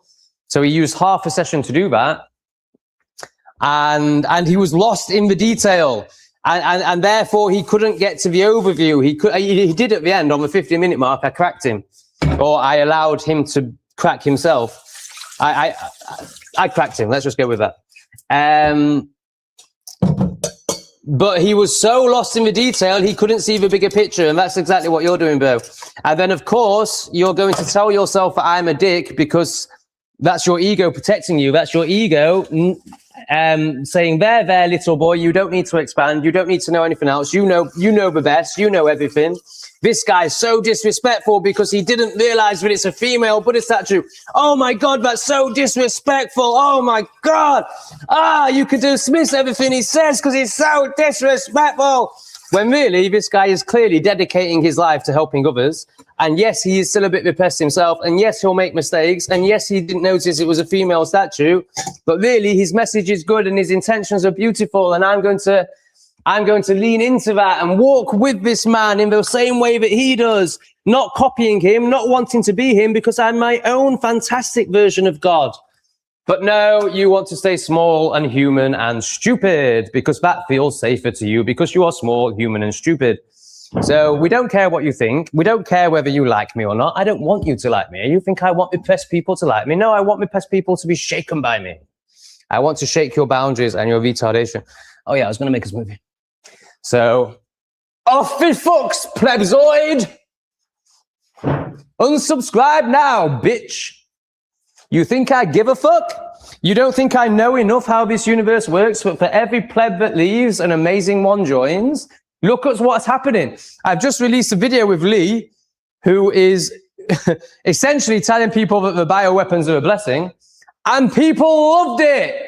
Imagine that a few months ago, they'd have all gone crazy. So, maybe they didn't watch to the end. Maybe they didn't see that bit. But, and of course, from another perspective, they're absolutely not a blessing. They're an absolute menace. But there's the blessing, because the darkness leads to the light. And without extreme darkness, everyone's just going to keep living like Sophie and this dickhead. Outlaw and a load of stupid, pointless numbers. So actually, we absolutely need the darkness right now. Otherwise, everyone's going to keep living like you, mate, and be totally retarded. Oh, and look who agrees. Look who agrees so much. Oh, so much they've decided to chuck some more magical numbers in at the moment that I'm having this incredibly wise rant. So the most enlightened person in the chat clearly agrees with what I'm saying. Time to wake up, outlaw. Beautiful numbering, Iga. And of course, much gratitude and love to you. I did tell you I'm going to email you back today, didn't I? Okay, so that's happening. Smoothie is actually already made. I've got yesterday's leftovers. It's pineapple, mango, honey. I think that's it. I think I'm going to do an ass squirt as well. So go and make a cup of tea. Maybe I can find another repressed one to ridicule, to help. Who can I help next? And I love the fact that he thinks I care. Like, he thinks I care what he thinks, first of all. He thinks I care about his repression and his projections. And he thinks he has some power over me by saying he might unsubscribe. LOL! Here he is again. Lad from Sheffield, you left your roots and completely lost your fan base. My channels are growing. What are you talking about? I lost my retarded, repressed, fearful, all those things, followers. But my channels, what you on about? I have a channel at 39,300 subs. My other two channels have more subscribers than they've ever had. One's past 6,000, one's past 5,000. I've made it. I'm a complete success as a YouTuber. I earn more than enough money to live. And that's not just because I'm in a cheap country. I could live anywhere in the world, apart from stupid places like America or Australia that are insanely expensive, or the UK. But, you know, I could live in Europe. I have freedom. I haven't lost my fan base at all. I've just triggered repressed people, and they've been replaced with much better people to the point where they're even receiving Lee now. So again, you're proving that you are just projecting and you have no alignment with truth. You have no wisdom. You have no knowing. You are completely spinning like Sophie in repression and projection and lies and delusion. Do you like being deluded? Do you want to carry on being deluded? Or do you want to turn do you want to do this? Do you want to turn the finger from here to here? Oh, sorry. Do you want to keep living in a retarded, repressed manner, in hatred and fear and control, which is impossible in this world? I don't know if you've noticed, but you can't control it. Or do you want to...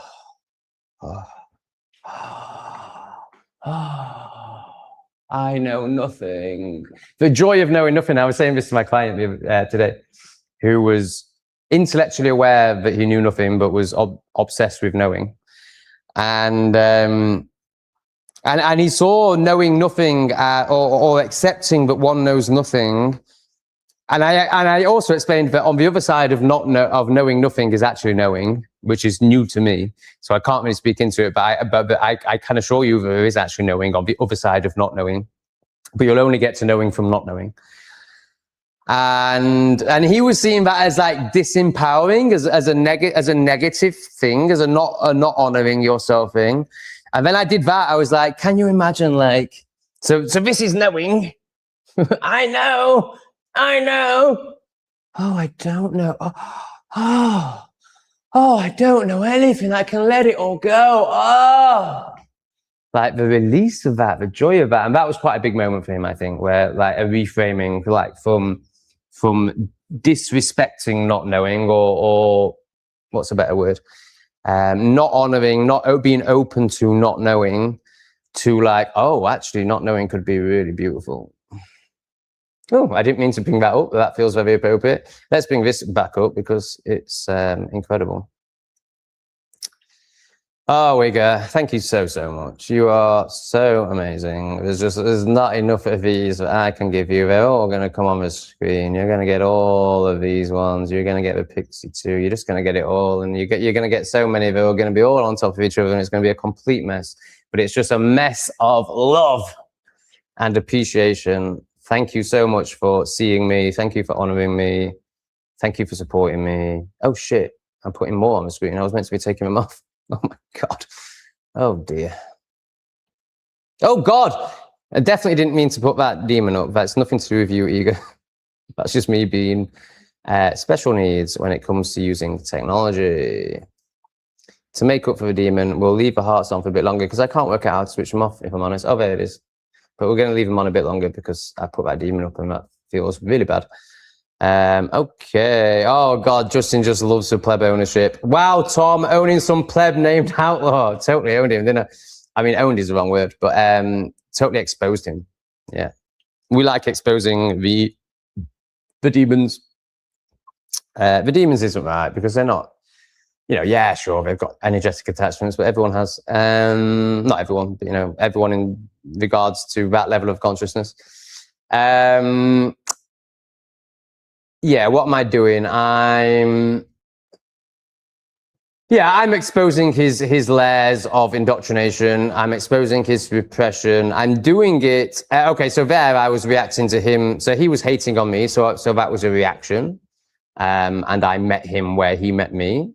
I reflected and totally mirrored his energy back to him. So I exposed him and I ripped him apart. Now, the difference is, so I'm reflecting his energy back, but I'm doing it with wisdom and truth and knowing. So I can rip him apart. He can't touch me because he doesn't know anything. And he's just projecting, and I can see that. And anyone in the chat who's met themselves can see that. So much so that the heart-to-heart, Iga, who has met herself more deeply than anyone in this chat, by my judgment, dropped £55, 55 pence on it. I will be proud if you get 100,000 to ban me and accept the deal. Yeah, that's because you're amazing, Shay Jilix. God, I'm way behind. Right, let's just zoom down the chat.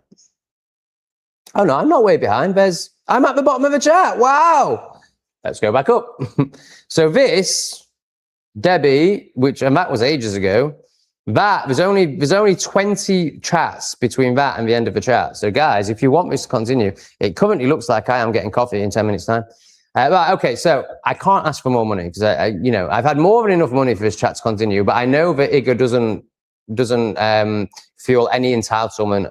That's the wrong word, because she would be right to feel that she deserves something for her money. But I know she doesn't do it for that reason. I know she does it just to support and love. And at particular moments in the live stream when she wants to be like, this is true.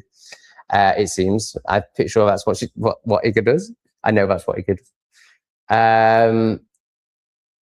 So we've only done what we've done 3 hours. So really, that's like 60 quid.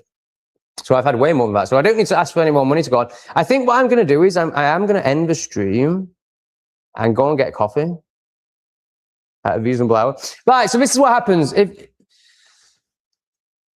After the stream, right, so basically if I don't live stream, which is very rare, like we're talking 1 or 2 mornings a week that I experience this, I will wake up later. I will probably go back to sleep when I tell myself I can't go back to sleep. And like what I told you earlier, like it probably isn't 100% true. If I decide if I decide I'm not live streaming, it's because I can go back to sleep. So it is true. Right, so I have a bit more sleep, which is obviously better for the body and what's going to happen in the day. I didn't need to say that. Oh, I've just made a fucking coffee, haven't I? So we are here for at least half an hour. Come on, Tom, speak. No tangents, just speak. Right, so if I don't do a live stream, I wake up in the morning with great satisfaction, great openness to the day, great life force within me, but not like manic, like calm and stoic and beautiful, peaceful. And I have a coffee and I will start my day in silence, only for 5 or 10 minutes. And then one of 2 things will happen. It's usually editing commences. Now, editing makes me feel really good. I actually, like I say I hate it, but when I'm actually doing it, I quite enjoy it. I hate the story of it. I hate the thought of doing it. But actually, when I do it, I quite enjoy it. And what I love from it is it feeds the conditioning in me that we're meant to be doing something all the time. But also there is obviously the part of me that's connected with purpose. So it feeds that as well. So it makes me feel great because really that's my biggest job of the day. That's my biggest chore of the day, other than getting coffee in the heat, is editing. So if I do that first thing in the morning, I'm setting myself up for a fantastic day because I've done my work and there's nothing but freedom for the rest of the day. Whereas if I don't do that, if I live stream, I'll talk about the other side in a minute, and I end up doing that at 3, 4 o'clock out of obligation, out of I have to, then it gets me stressed and I start getting anxious and feelings of that one might call like depressive feelings. And I start making it a big story. It starts becoming this big chore, and then the story becomes like, oh, I don't know if I can do that. I don't know if I can cope with it. Maybe I won't release any videos today. Whereas if I do it in the morning, there's none of that. So if I don't live stream, I wake up and I edit, and then I respond to comments. So it might be the other way around. And now, actually, what I've noticed the last 4 days, comments has got pushed right back to the last job. So I used to respond to comments first thing in the morning because of analytics, because more comments is better analytics, and the sooner you get more, the better. No, I'm not that. I'm not that controlling anymore. So actually, comments is the least important part of editing compared to editing and scheduling videos. Comments isn't as important as that. So comments now is in the right place. It's actually the last 3 days it's changed. Comments happens about 4 or 5 p.m. now for me. So it's the last thing I do. It's the thing I do when I'm kind of searching for something to do because I'm fed up of being, and then I quite enjoy it. I do quite enjoy comments, but it's also quite. It's quite a big energetic thing. It's quite, it's quite, there's a lot of comments. There's a lot of comments now. So not today, Satans, unless they're really good comments, they're just going to get hearted because there's no point, I've said it all in the video and it's very detailed. Like it's of the detail. It's, the devil is in the detail. It's external. It's about detail. So I don't want to get into the detail in the chat. Like I've said all the detail I'm going to say in the video, and that's as far as I'm going into that. So they get hearts, but the other 2 channels still get responses to pretty much every comment, but that is going to have to change soon. Right, compare that to if I do a live stream. If I do a live stream, I lie down for 3 hours. I watch the live stream. I didn't actually watch yesterday's live stream, which is interesting because it's definitely the best live stream I've ever done in terms of the energy I had. I was very smiley. I was very fun. I don't think I really got triggered with anyone. That was a beautiful version of Tom that showed up yesterday. More beautiful than the one that's here today. And I can see I forgot to switch the light on, so that's partly it. But there's more of a darkness with my eyes are more closed today. And I'm clearly not as open today. And that's shown up in how I've reacted to some of the repressed people in the comments. But then, yeah, so I smoke and I drink loads of coffee and I go into these feelings of anxiety over editing rather than just doing it. And then all that I just said earlier can start to transpire. Why am I telling you all this? Why am I telling you this? I don't know. All right. So I think I'm at a place now where if I end it now, I'm in really good energy. It's only been 3 hours. It hasn't completely drained me. And I could go out and be productive straight away. So that's the key thing is what happens next. If I do this live stream for another hour, then it's too hot for me to justify going out now. So then I'll go into, it's okay, Tom, just enjoy your life, have a smoke, have a coffee, watch the live stream back.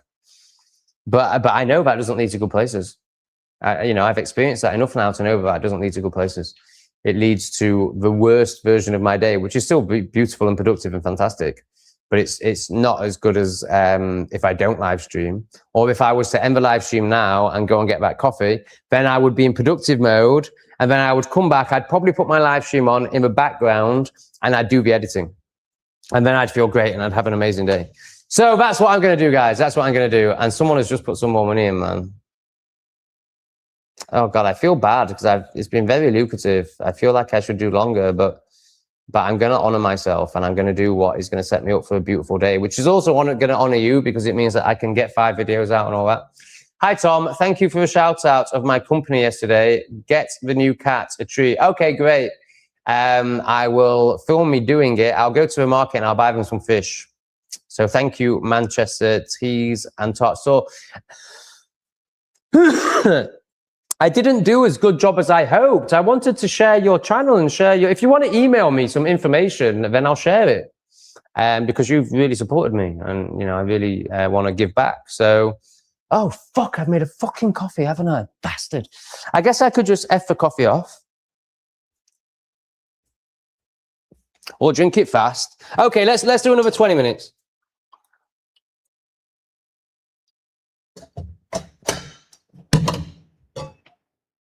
Yeah, so email me. So this person does amazing tours, like really quirky tours that you can tell they're passionate about. It's not like most tours you go on where they're just, I need to make some money. What do the plebs want to see? Oh, they want to see this. Let's make a tour about that. No. This person is following their passion. It's just so quirky and so cool. And also you'll get a pretty cool kind of person on it. Like, yeah, you'll get loads of middle-class plebs who have jib-jabbed themselves. Like, it will be a very middle-class affair. You won't get many like real rough and ready working class people who are the best on there. It'll be a very middle class affair. But of the middle class people, they'll not be too bad like most middle class people are. And of course, the only reason middle class people are so bad is because they're so repressed and indoctrinated, and they've got enough status for them to grab onto it and therefore be repressed and indoctrinated and be defensive over that rather than expanding and opening to possibilities beyond the status given to you by your job. But they have enough status for them to be defensive. Whereas working class people, one, they don't get indoctrinated because they don't go to uni. Obviously, I'm generalizing here. Of course, some do. And they're the worst ones. So they don't go through that. And also they don't have, they don't tend to do jobs that are seen by society as high status. Of course they're not. The truth is, because obviously the truth is always the opposite of what society is conditioned to believe. So the truth is that actually the working class jobs are the ones of high status, because they're the ones that, if everything collapsed tomorrow, are we going to need accountants or plumbers? Are we going to need builders or HR staff? So it's obvious which jobs actually do come with status, but they're not the ones that society conditions people to value. Anyway, I really like you. I imagine your tours are great. Why can't I taste that honey? And I'd like to advertise them for you. But I mean, to be fair, we're talking, we've got 41 people watching. Over my 3 channels, my live streams get about 1,000 views. So yeah, you might end up with 2 bookings. Why not? Let's do it. As every good business person knows, every booking, your 2 bookings will be a big deal to you. I know that. Because, this isn't going to be making millions of pounds. This is going to be a hand-to-mouth passion business where they make enough money to survive each month, hopefully. And maybe they're so good at what they do that they earn enough to, have a few luxuries as well. But, they're not going to be rolling in it. So 2 clients will actually make a difference to this person, I imagine. All right, have you read? I mean, you're on to a losing battle there as soon as you say that, because I haven't read anything. I prefer, what I find is people that are obsessed with reading are egoic. So Awake and Brave is a perfect example of this. And I think you actually, okay, I think you're a great example of this as well, if you are what I think you are. So I think you're further than me on the journey. Let me just clarify that. I think you are further than me on the journey. But I also think your spiritual ego is obsessed with knowledge and reading and being better than others. I think you show up in a bit of competition. I don't think I show up in competition. I mean, I could be wrong. Maybe it's a blind spot. Maybe I am still competitive. So let's talk about the asleep pussy. Obsessed with knowledge because he's a high functioning ego, and his ego has tricked him into thinking he's enlightened, thinking he's the most enlightened man on the planet, and he's got nothing else to learn. And the way it's done this is by reading lots of books so he can be very intellectual, and he thinks that's what enlightenment is. So I've actually always judged myself for not reading until very recently, and now I realize, oh no, I'm not meant to read. I'm not meant to reinforce the ego. I'm not meant to have knowledge, because knowledge is all here. I want wisdom, which is all here. So no, I've not read anything, mate. I've read about 20 books. What were the defining moments for you that completely changed your perspective on life? And if so, what was it? What a great question. There's so many. The one that's coming up, so I'll just speak into that. I wanted to assess whether there was a more defining moment, but that's what's coming up. So obviously that's it. So when I realized that, I'll use the language that I had at the time. So I won't use oneness or consciousness or self or anything like that. When I realized that God existed. Oh shit, another one's just come up. Okay, no, I'm gonna switch to this one that's just come up.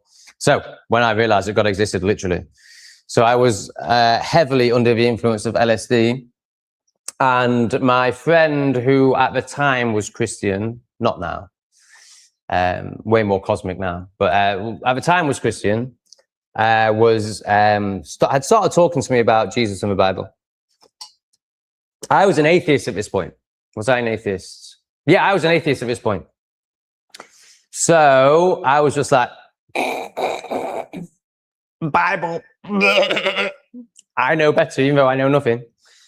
And anyway, she kept persevering. And then that night I took a load of acid purely to escape myself. I didn't realize it was going to change my life forever. And what I used to do when I first started using that beautiful medicine, I used to be obsessed with plants and clouds. But what I was obsessed with, it wasn't just like now, if I was to be under the influence of that, I'd just be like, oh, green, oh, blue, oh, nature. I wouldn't want to make anything else out of it. I just want to be able to see all the layers of it and all the stratospheres of it, which this medicine allows you to do, the reality of it, the depth of it, the beauty of it, like every single color, every single gas moving, like you can see it all. It's amazing. So I'd just be in that now. But because I was heavily in trauma and needed dopamine hits and needed everything to like basically reflect me, which was dark and struggling and demonic, I was obsessed with making monsters out of things. So I would look at a tree and stare at a tree until it turned into a monster. And I'd be like, whoa, it's a monster, man. And that's what I thought you took that beautiful medicine for. So that's all I'd ever known. And that's what I'd done every time I took it, which was probably about 10 times up to this point, maybe 20. I don't really know, but not many. Not for a full-on psychonaut. Not to where it ended. Like I probably have done this particular medicine about 200 times in my life. And then I've done ayahuasca 50 times and peyote 30 times, and it goes on and on. But at this point, I'd only done it about 10 times, and it was the only one I'd experienced other than shrooms. But I hadn't connected with anything beyond me through any of these medicines at this point. I'd just been doing them for social reasons and escapism.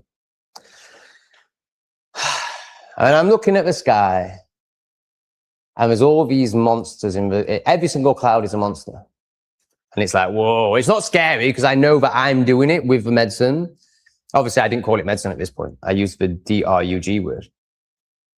And I've made all these monsters out of everything. And everything's like, wah, wah, wah, wah, wah, wah. And then I remember, I guess it's because my friend had been talking to me and the medicine had opened up some pathways that were completely blocked. And I just remember saying to myself, are you there? I think I said it out loud, actually. Are you there? And when I did that, all the monsters went away and the sky lit up. And I went, whoa! Now, to the plebs watching, this isn't a hallucination. You don't hallucinate when you're on medicine. You see the reality when you're on medicine. So you see all the layers of the sky. You see the depth of it all. You're not hallucinating. You're seeing the reality. Because it's proven scientifically that the brain only sees something, I can't remember, it's between 1% and 10% of reality. I think it's more like 1%, and the brain makes up the rest. So this is, what I'm saying is scientific. It's not. Okay, so scientists wouldn't say that the medicine, one they'd call it D-R-U-G-S. They wouldn't say that allows you to see reality. No, but I'm telling you it does because I'm wise and enlightened. So just listen to me and accept. So, no, don't do that. Hear what I say and openly feel for yourself whether it's true or not, and you'll find it's true. So I'm looking at these monsters and I go, are you there? And all the monsters go away and it goes really light and I go, oh. But I still don't trust it or believe it. I'm still totally conditioned into D-R-U-G-S and hallucinations and disempowerment and not seeing it for what it really is. So I'm like, oh, wow, that was funny. As if that really happened. Did that just happen? Let's try again. So I go back to monsters and then I go, are you there?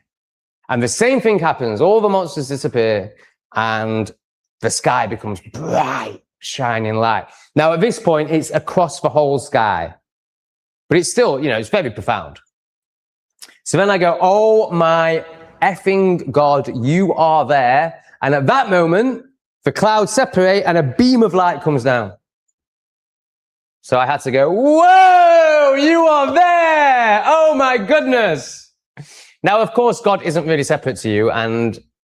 But that was the only way that I am, consciousness, could speak to, connect with this shard of consciousness, this shard of itself. Because this shard of itself was so repressed, its first understandings, like everyone, its first understandings of self, God, had to be external.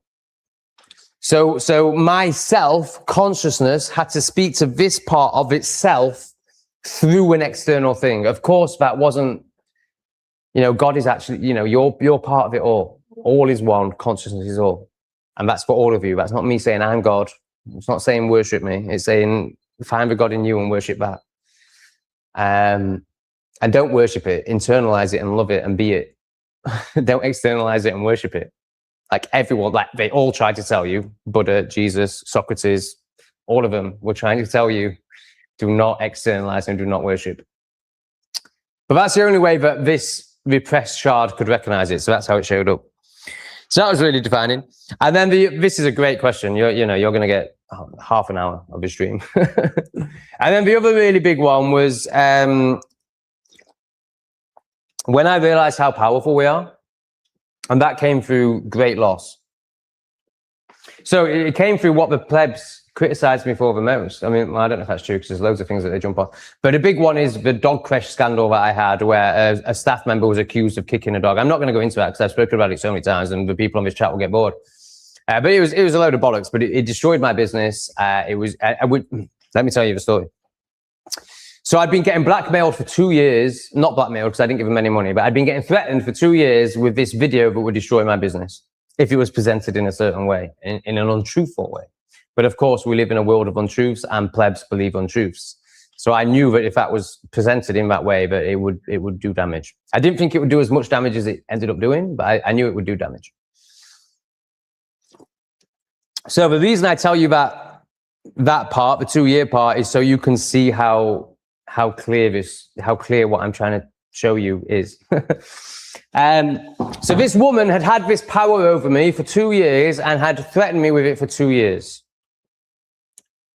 I go to a peyote circle and I pray to the fire with the tobacco, which is the most powerful thing you can do. If you're in a circle of that sort of energy that's held by the man that holds it with that aligned energy, and you have a fire that represents creation and you pray to it with a tobacco, woo, shit's gonna shift, baby. And as the peyote man says, be careful what you pray for because it will come true. And okay, it is going to be a long story because I've got to do it justice because it's so amazing. When this peyote man was given the medicine and became a peyote carrier, i.e. he was chosen by what's called a roadman. So a roadman is from the lineage. He's born, in this case, it's peyote, so he's born in Mexico. Obviously, if it was ayahuasca, he'd be born in Brazil or Peru. But with peyote, he was born in Mexico. He's of the lineage. His ancestry goes back. He's Kitten. So it goes all the way through at least seven ancestries and probably more, working with this medicine. And he has dedicated his life to this medicine, people using the medicine, consciousness.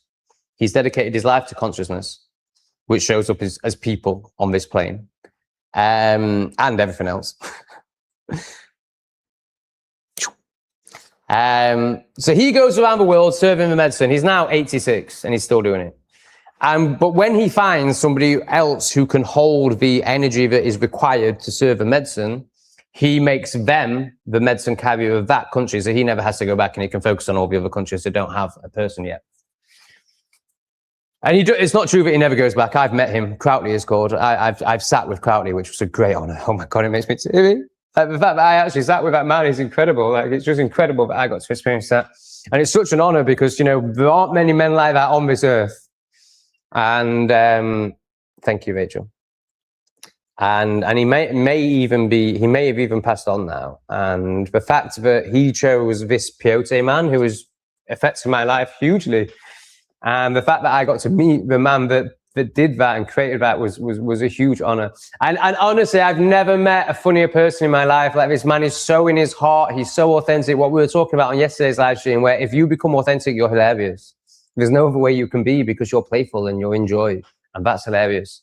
So people think I'm funny. No. I've just removed enough layers for my character to come through, for my truth to come through. You all have the same within you. Thank you, Rachel. I'll get to that in a minute. Well, not in a minute. It's going to be about 20 minutes.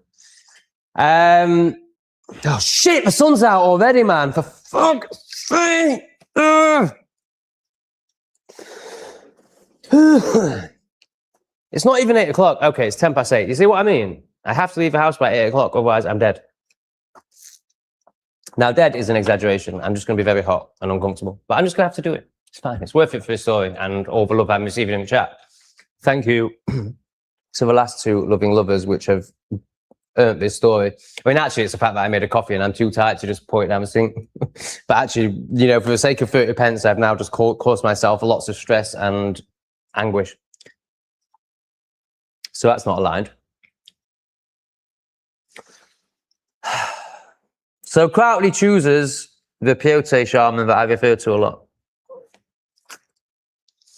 And Crowley gives him a medicine and gives him the Lakota structure, but he also, you know, opens it up. He says, you're English, you're not Lakota.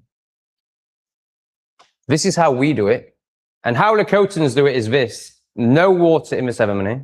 Now, they are eating the actual cactus, whereas in England, we're eating a powdered, we're eating, there's nothing added to it, but it's been powdered and it's been dried. So you're basically eating sand. It's awful. So they are eating the actual cactus, which has a bit of moisture in it, but they do not allow any water into their 48-hour ceremony. For 48 hours, they're all kneeling. That's intense. It took me 5 ceremonies to even realize why people were kneeling, i.e. honoring. And then it took me probably 20 ceremonies to the point where I managed to kneel through all 4 prayer rounds. So for 6 hours of the ceremony. It took me like 20 ceremonies to be able to achieve that. Well, the Lakotans are doing that for the whole ceremony for 48 hours. I can't remember if they stop in the daytime. They probably stop in the daytime. So it's probably 12 hours, 12-hour break, 12 hours. So 24 hours of kneeling in 36 hours, probably. But I don't know exactly how they do it. But I know they have no water. And here's the key point. Only the elders pray with the tobacco. Only the elders speak. Only 3 people in that circle will be speaking. And by speaking, I mean praying. And all the non-elders, the plebs, they don't get to touch the tobacco because of what I'm about to tell you. Because you will get what you pray for. And if you don't know how to pray, it's not going to come in the way you wanted it. So, but it will come in exactly the way you need it. As I found out later on, after the disaster. I was like, oh, that was beautiful. Thank you. But it was pretty hard. Whoa, could it not have been a bit softer? No, of course it couldn't, because I was so egoic and so repressed. It needed to be that hard. So when the peyote shaman told Crowley what he had decided, Crowley was like, whoa, I wouldn't have done that.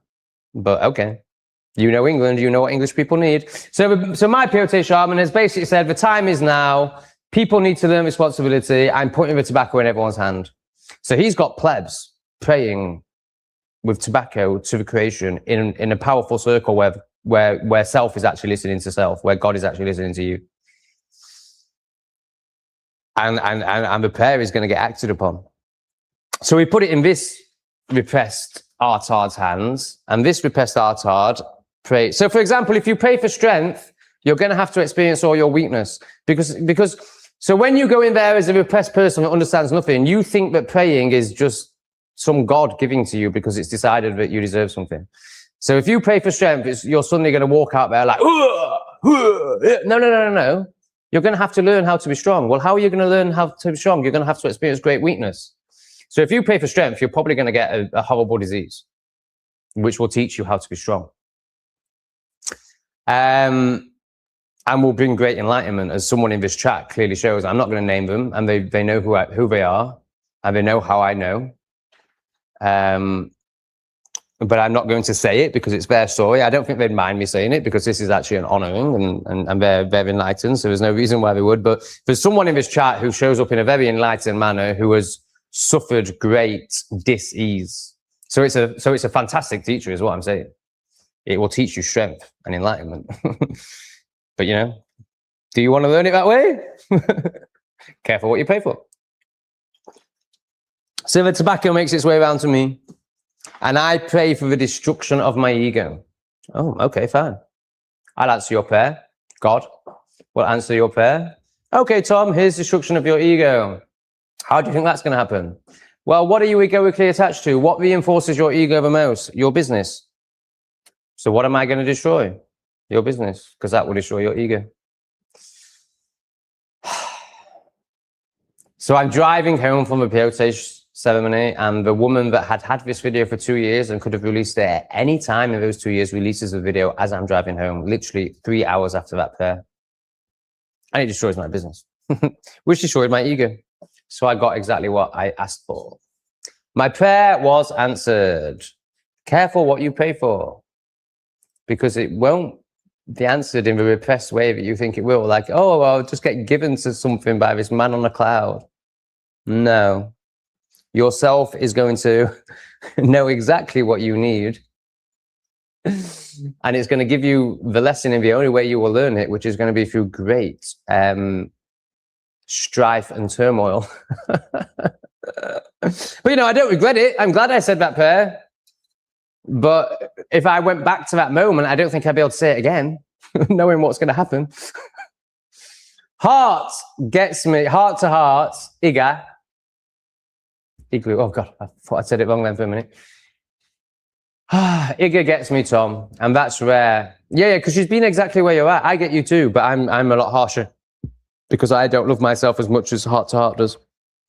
I totally get you. I totally see you. I totally know where you're at. You're very easy to read because we've both been there. Like you can totally read people more than they know. I know you. Iga knows you more than you know yourself because she's been exactly where you're at, and then she has all these other perspectives that she can also see it from, which you don't have.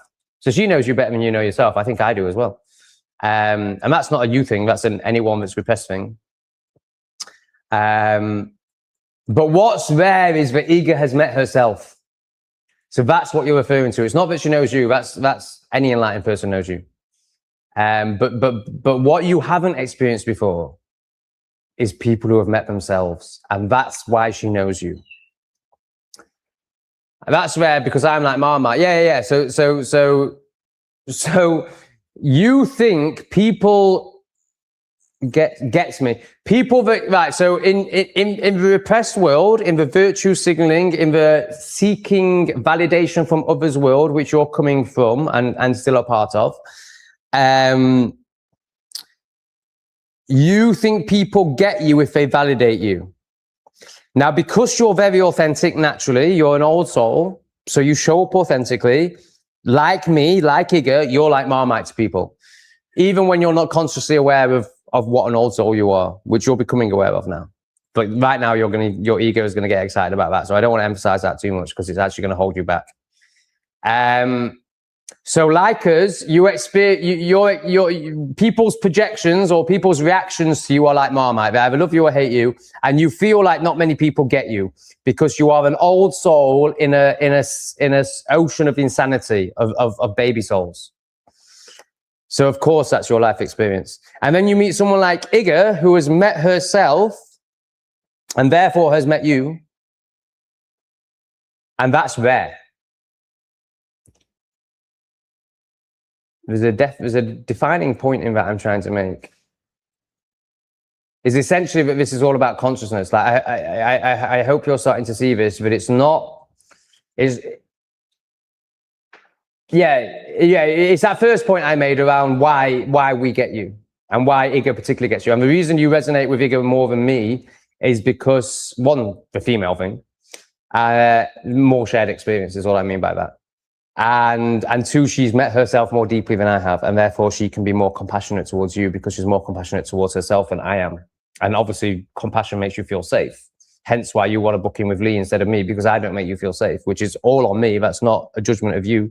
You know, you're reflecting to me where I need to go for people like you to feel safe enough to work with me, which is great. I really appreciate that reflection. It's been good, really good for me.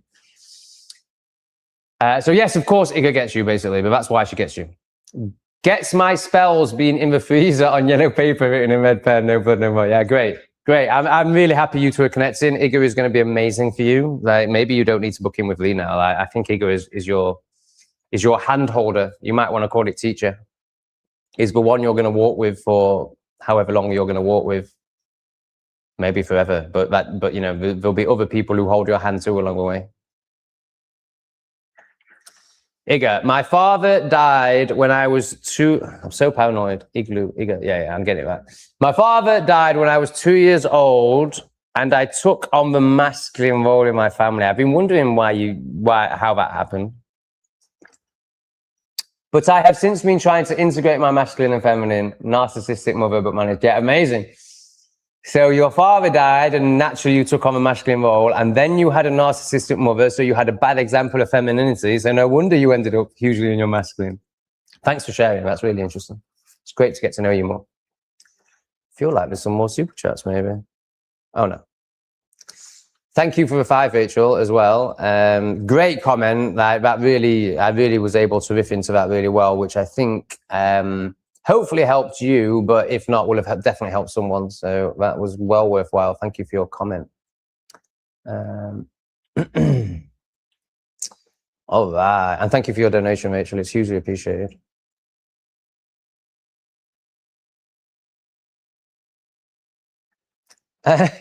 That's another £2 on top of a £4 occurred so far. Is that based on Justin sending me money to try and get rid of you? All I need to do is to get shekels out of Justin, his own with plebs. And I love doing that, so that's no problem. I love that Justin loves it. Okay, I do want to really get out of bed before it gets hot. I'm trying to drink this coffee fast. Okay, I'm at the bottom of the chat. Yeah, I didn't really go into the spell bit. Yeah, that's not my area. That's woman stuff. Talk to Igor about that. I'm all for it. I think it's great, but it's not my thing. I only feel like it's aligned for me to speak into things I have experience of. If I was to speak into that, then I would be doing it out of ego. I'd be doing it out of wanting to show you how wise I am. I know everything. I can answer any question. No, I can't answer that question. I have no experience of it. Mickey's in the house. Hey up, Mickey. Hey, Mickey, you're so fine. You blow my mind. Hey, Mickey. Hey, Mickey. Tom, I sussed it. You're a bit like Alex Belfield. You're amusing, interesting. I can understand that. I will take that as a great compliment. I can feel a part of me that doesn't feel like that's a compliment. I feel like I'm better than him. So I'm deeper than him, and I'm more conscious than him, and I'm offering much more than him. But in terms of surface level, I think he's funnier. It's more slapstick. No, I'm funnier. I'm funnier if you're conscious. But for the masses, he's funnier. He's very, I was going to use that stupid word, but only stupid people use, talented. No, there's no such thing as talent. He's very experienced. He's very good at what he does. He's very intelligent. He's very humorous. That is a huge compliment. Thank you, man. I will take that as a compliment, even though I can, see parts of myself that are far deeper than he has met. I've met myself way, well, that guy's not conscious. He's completely surface level, but he's, off the surface, incredibly impressive. I'm like Marmot, you either love me or, yeah, so that's what I described earlier. So you're an old soul and you're authentic. So, of course, those that can feel that, who are also old souls under lots of layers, who are also old souls, will love you because you inspire them. And the people that aren't old souls will just hate you because you expose them. Don't get me, folk hate my guts, but either way, I don't give a shit. Yeah, excellent. I don't think that's fully true. I think you are still affected by it because it's a huge journey, and I'm only just getting to a place where I'm really starting to leave it. And so every time I use the R word, every time I call someone a name, that's me reacting because I do give a shit still. So if I do, after 10 years of self-work, then I think you'll find you do too. But also you don't. From your perspective, you don't. As you gain more perspective, you'll see the layers of repression where you still do. But in general, if this is giving a shit and this is not giving a shit, you're definitely here. You're definitely more towards not giving a shit, but there's still loads of giving a shit within you. You'll be amazed, Rachel. So I used to just assume that I was coming from the narcissistic side of the manipulation spectrum. So here's people pleasing, here's narcissism, same shit, just different ends of the spectrum. And I did the self-work as if I was healing the narcissist. But actually, when I'd done a lot of that. I'm not saying it's complete, but when I'd removed all those horrible repetitive layers, I actually saw like loads of a people pleaser. So you will see the other side to your, you will see what is blind to you right now, but that isn't actually true. But it is also true from. I appreciate that feels true to you right now. I'm not saying you're even deluding yourself, because that's the only way you can see it right now. But as you deepen, you will see that isn't actually true. But it is also true right now. Don't you just love it?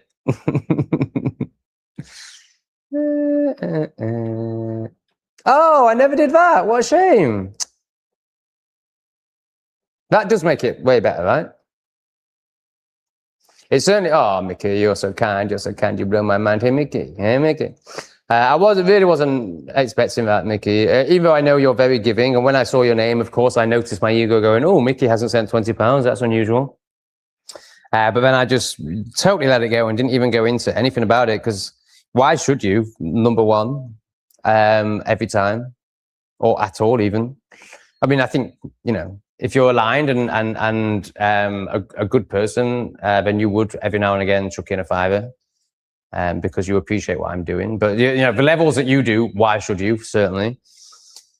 Also, you know, I've received a lot in this chat. Like, I don't want to go into grifter mode and manipulation mode. And also, I'm going to end the chat really soon, so I'm definitely not going to ask for any money. But here he is, just because he's such a loving, supportive man, with some love in digital number form. Tom, for the Veruca hard skin, buy sandpaper. It will last you forever till it's treated. I agree. It's really good advice, but actually, I'm using a razor blade. And yesterday, I got like 2mm thick layers of skin off. It was so amazing. So now I'm probably at the point where sandpaper would work quite well. Yeah, I'll try and buy some today. The heat's the problem, mate. It's like, how long can I last for? You know, so I go out there with this list, like let's say 4 shops, and I usually manage 2, and then I'm just like, I have to go home. Like, I just can't do this anymore. And the market is always on that list, and the market is intense. I love it. Like, I love the intensity of a Cambodian market. Is fantastic. And when I say intense, I'm talking like severed pig heads and all sorts. Like, you know. And the chaos of it, it's nothing like Vietnam. It's still way calmer than that, but it's a chaotic Southeast Asian market. And there's severed pig heads everywhere, and like chickens like hanging from their necks and stuff. Like, it's, you know, it's a lot for the westernized, repressed person to take in. So I get really exhausted really fast, but I will do my best to honor that, and let me add it to my list actually. Some sandpaper is a really good idea. So where should I buy that from? A hardware store? God, how do I find a hardware store? I mean, they'll sell it in the market. They'll sell it in the market. But then how do you, it's hard enough finding Coffee Man, and I've been to him 3 times. And every time I end up wandering around like,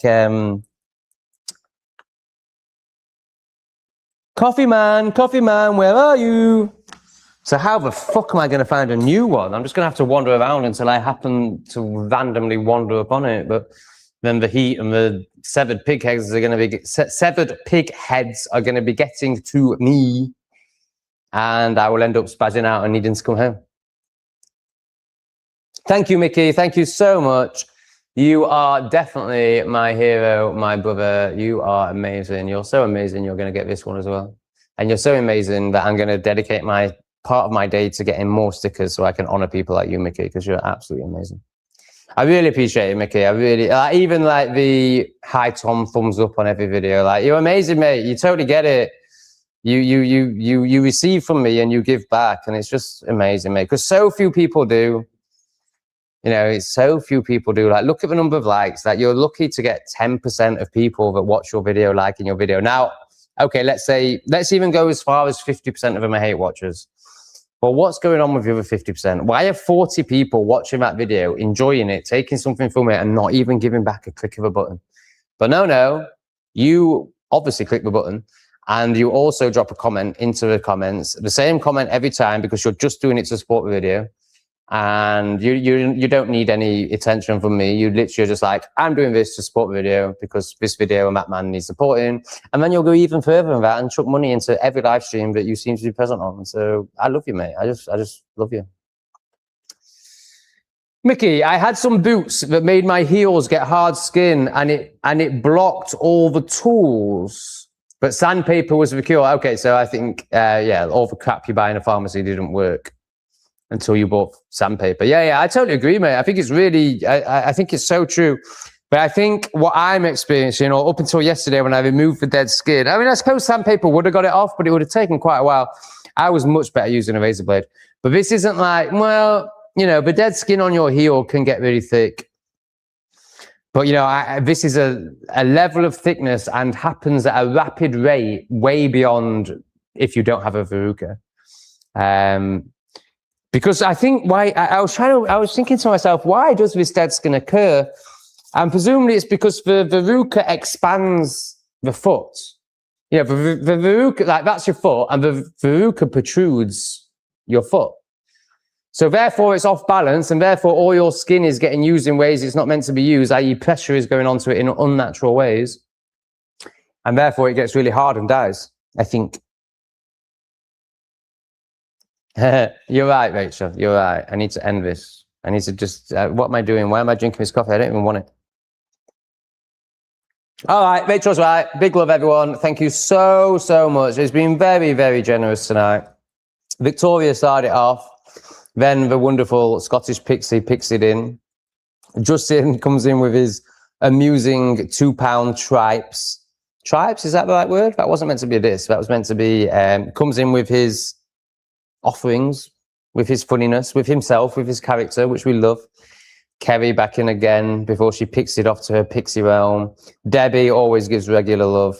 Amazing. I don't feel like Debbie's been that present in the chat tonight. Maybe Debbie has been honouring herself and just listening. Then Gavin is a new one. Gavin came in. We love a new one. Then Iga started off her love explosion with some aligned numbers. Justin coming in with more of his character again. Doesn't seem to get offended either, which I really respect. Debbie with more love. Closo did his gay little dance, and by gay I mean happy little dance. And then heart to heart, when I was wisely offering love to the pleb. Some would see it as ripping apart, but it was an attempt at helping that pleb connect with love within them. But I know it won't have worked because it was way too harsh for them to receive it. But Justin loved it, so that's all that really matters, because Justin pays money. And Heart to Heart loved it as well, because well, she will know that you know, well, she will not want. That's the wrong word. Well, she will know that there is deeper versions of me coming that will be able to deliver that wisdom to people in a way that the person that I was Outlaw, I think he was called, that I was actually giving it to will be able to receive it. And there'll be a little bit of her like, oh, he hasn't quite got it yet. He's not actually helping this person, but she knows that I'm helping the greater consciousness in the chat. So it was enough for her to drop 55 on it. But imagine how much you'll drop when I do it in a way. No, I'm joking. I don't expect, you know, it's not about that. But I just want to acknowledge that whilst Heart to Heart honors it, because she knew there was a lot of wisdom in it, and she knew it was very helpful in general to the collective consciousness, there is also a new depth in me that is yet to be found, where I can deliver it in a way that Outlaw could actually receive it, which is my intention. That's what I want. I want people to be able to receive it.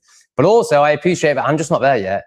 And it's still worthwhile doing this, because it still helps. Overall, it still helps. And even Outlaw, like, yes, he's in a trigger now and he's not going to receive it now, but that trigger is going to teach him. You know, the trigger, the judgment, you know, people say like, oh, you're judging people. Oh, you should never judge anyone. No, judgment is needed. Judgment causes the friction that's needed for change. Like we can't, like, people are never, like I said in the Scott Today Satan video today, or Lee said, like, the light is not going to be found without the darkness. So when you're as repressed as Outlaw is, you're going to have to be triggered. So that trigger is going to serve him, but it's going to take him a long time, like many years probably, to unravel that. Well, that's the old paradigm. It won't now, because times are changing. It's going to be much faster than that. But like in the way we still all think, because we haven't quite realized how much things have changed yet, I don't think. that would take years for him to unravel that trigger and get to the other side of it, get to the light on the other side of it, get to the gold on the other side of it. But I reckon now with these new energies, I don't know, because it's all new and I'm, still experiencing it for the first time for the last few days. Or it's not the last few days, it's the last few weeks. It all seems to have shifted. And it's not just my life. Like, I'm seeing it in the comments. I'm seeing it in how Michael's video was received. I'm seeing it in how Lee's video was received. There's a shift.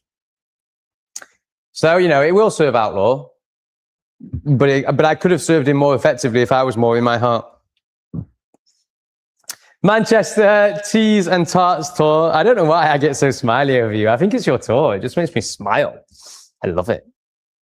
Came in with some love. Rachel came in with some love. And then Mickey Mouse, Mickey, he's so fine. He came in with some love. And then I really appreciate Rachel's last comment, which was respect yourself, honor yourself. F your coffee, F this stream, and get out there before it gets too hot, which is what I'm going to do. Big love, everyone. Thanks for joining me. I hope it's been worthwhile. I really hope that you've, I hope, my hope that this chat has, one, entertained you, but my deeper hope is that it's helped you understand self-reflection a bit more and the value of it, and has maybe encouraged you to take a deeper breath and slow down a bit. Lots of love, because I'm such a great example of a slow, calm, patient, enlightened guru, and you all need to be like me. Bye-bye.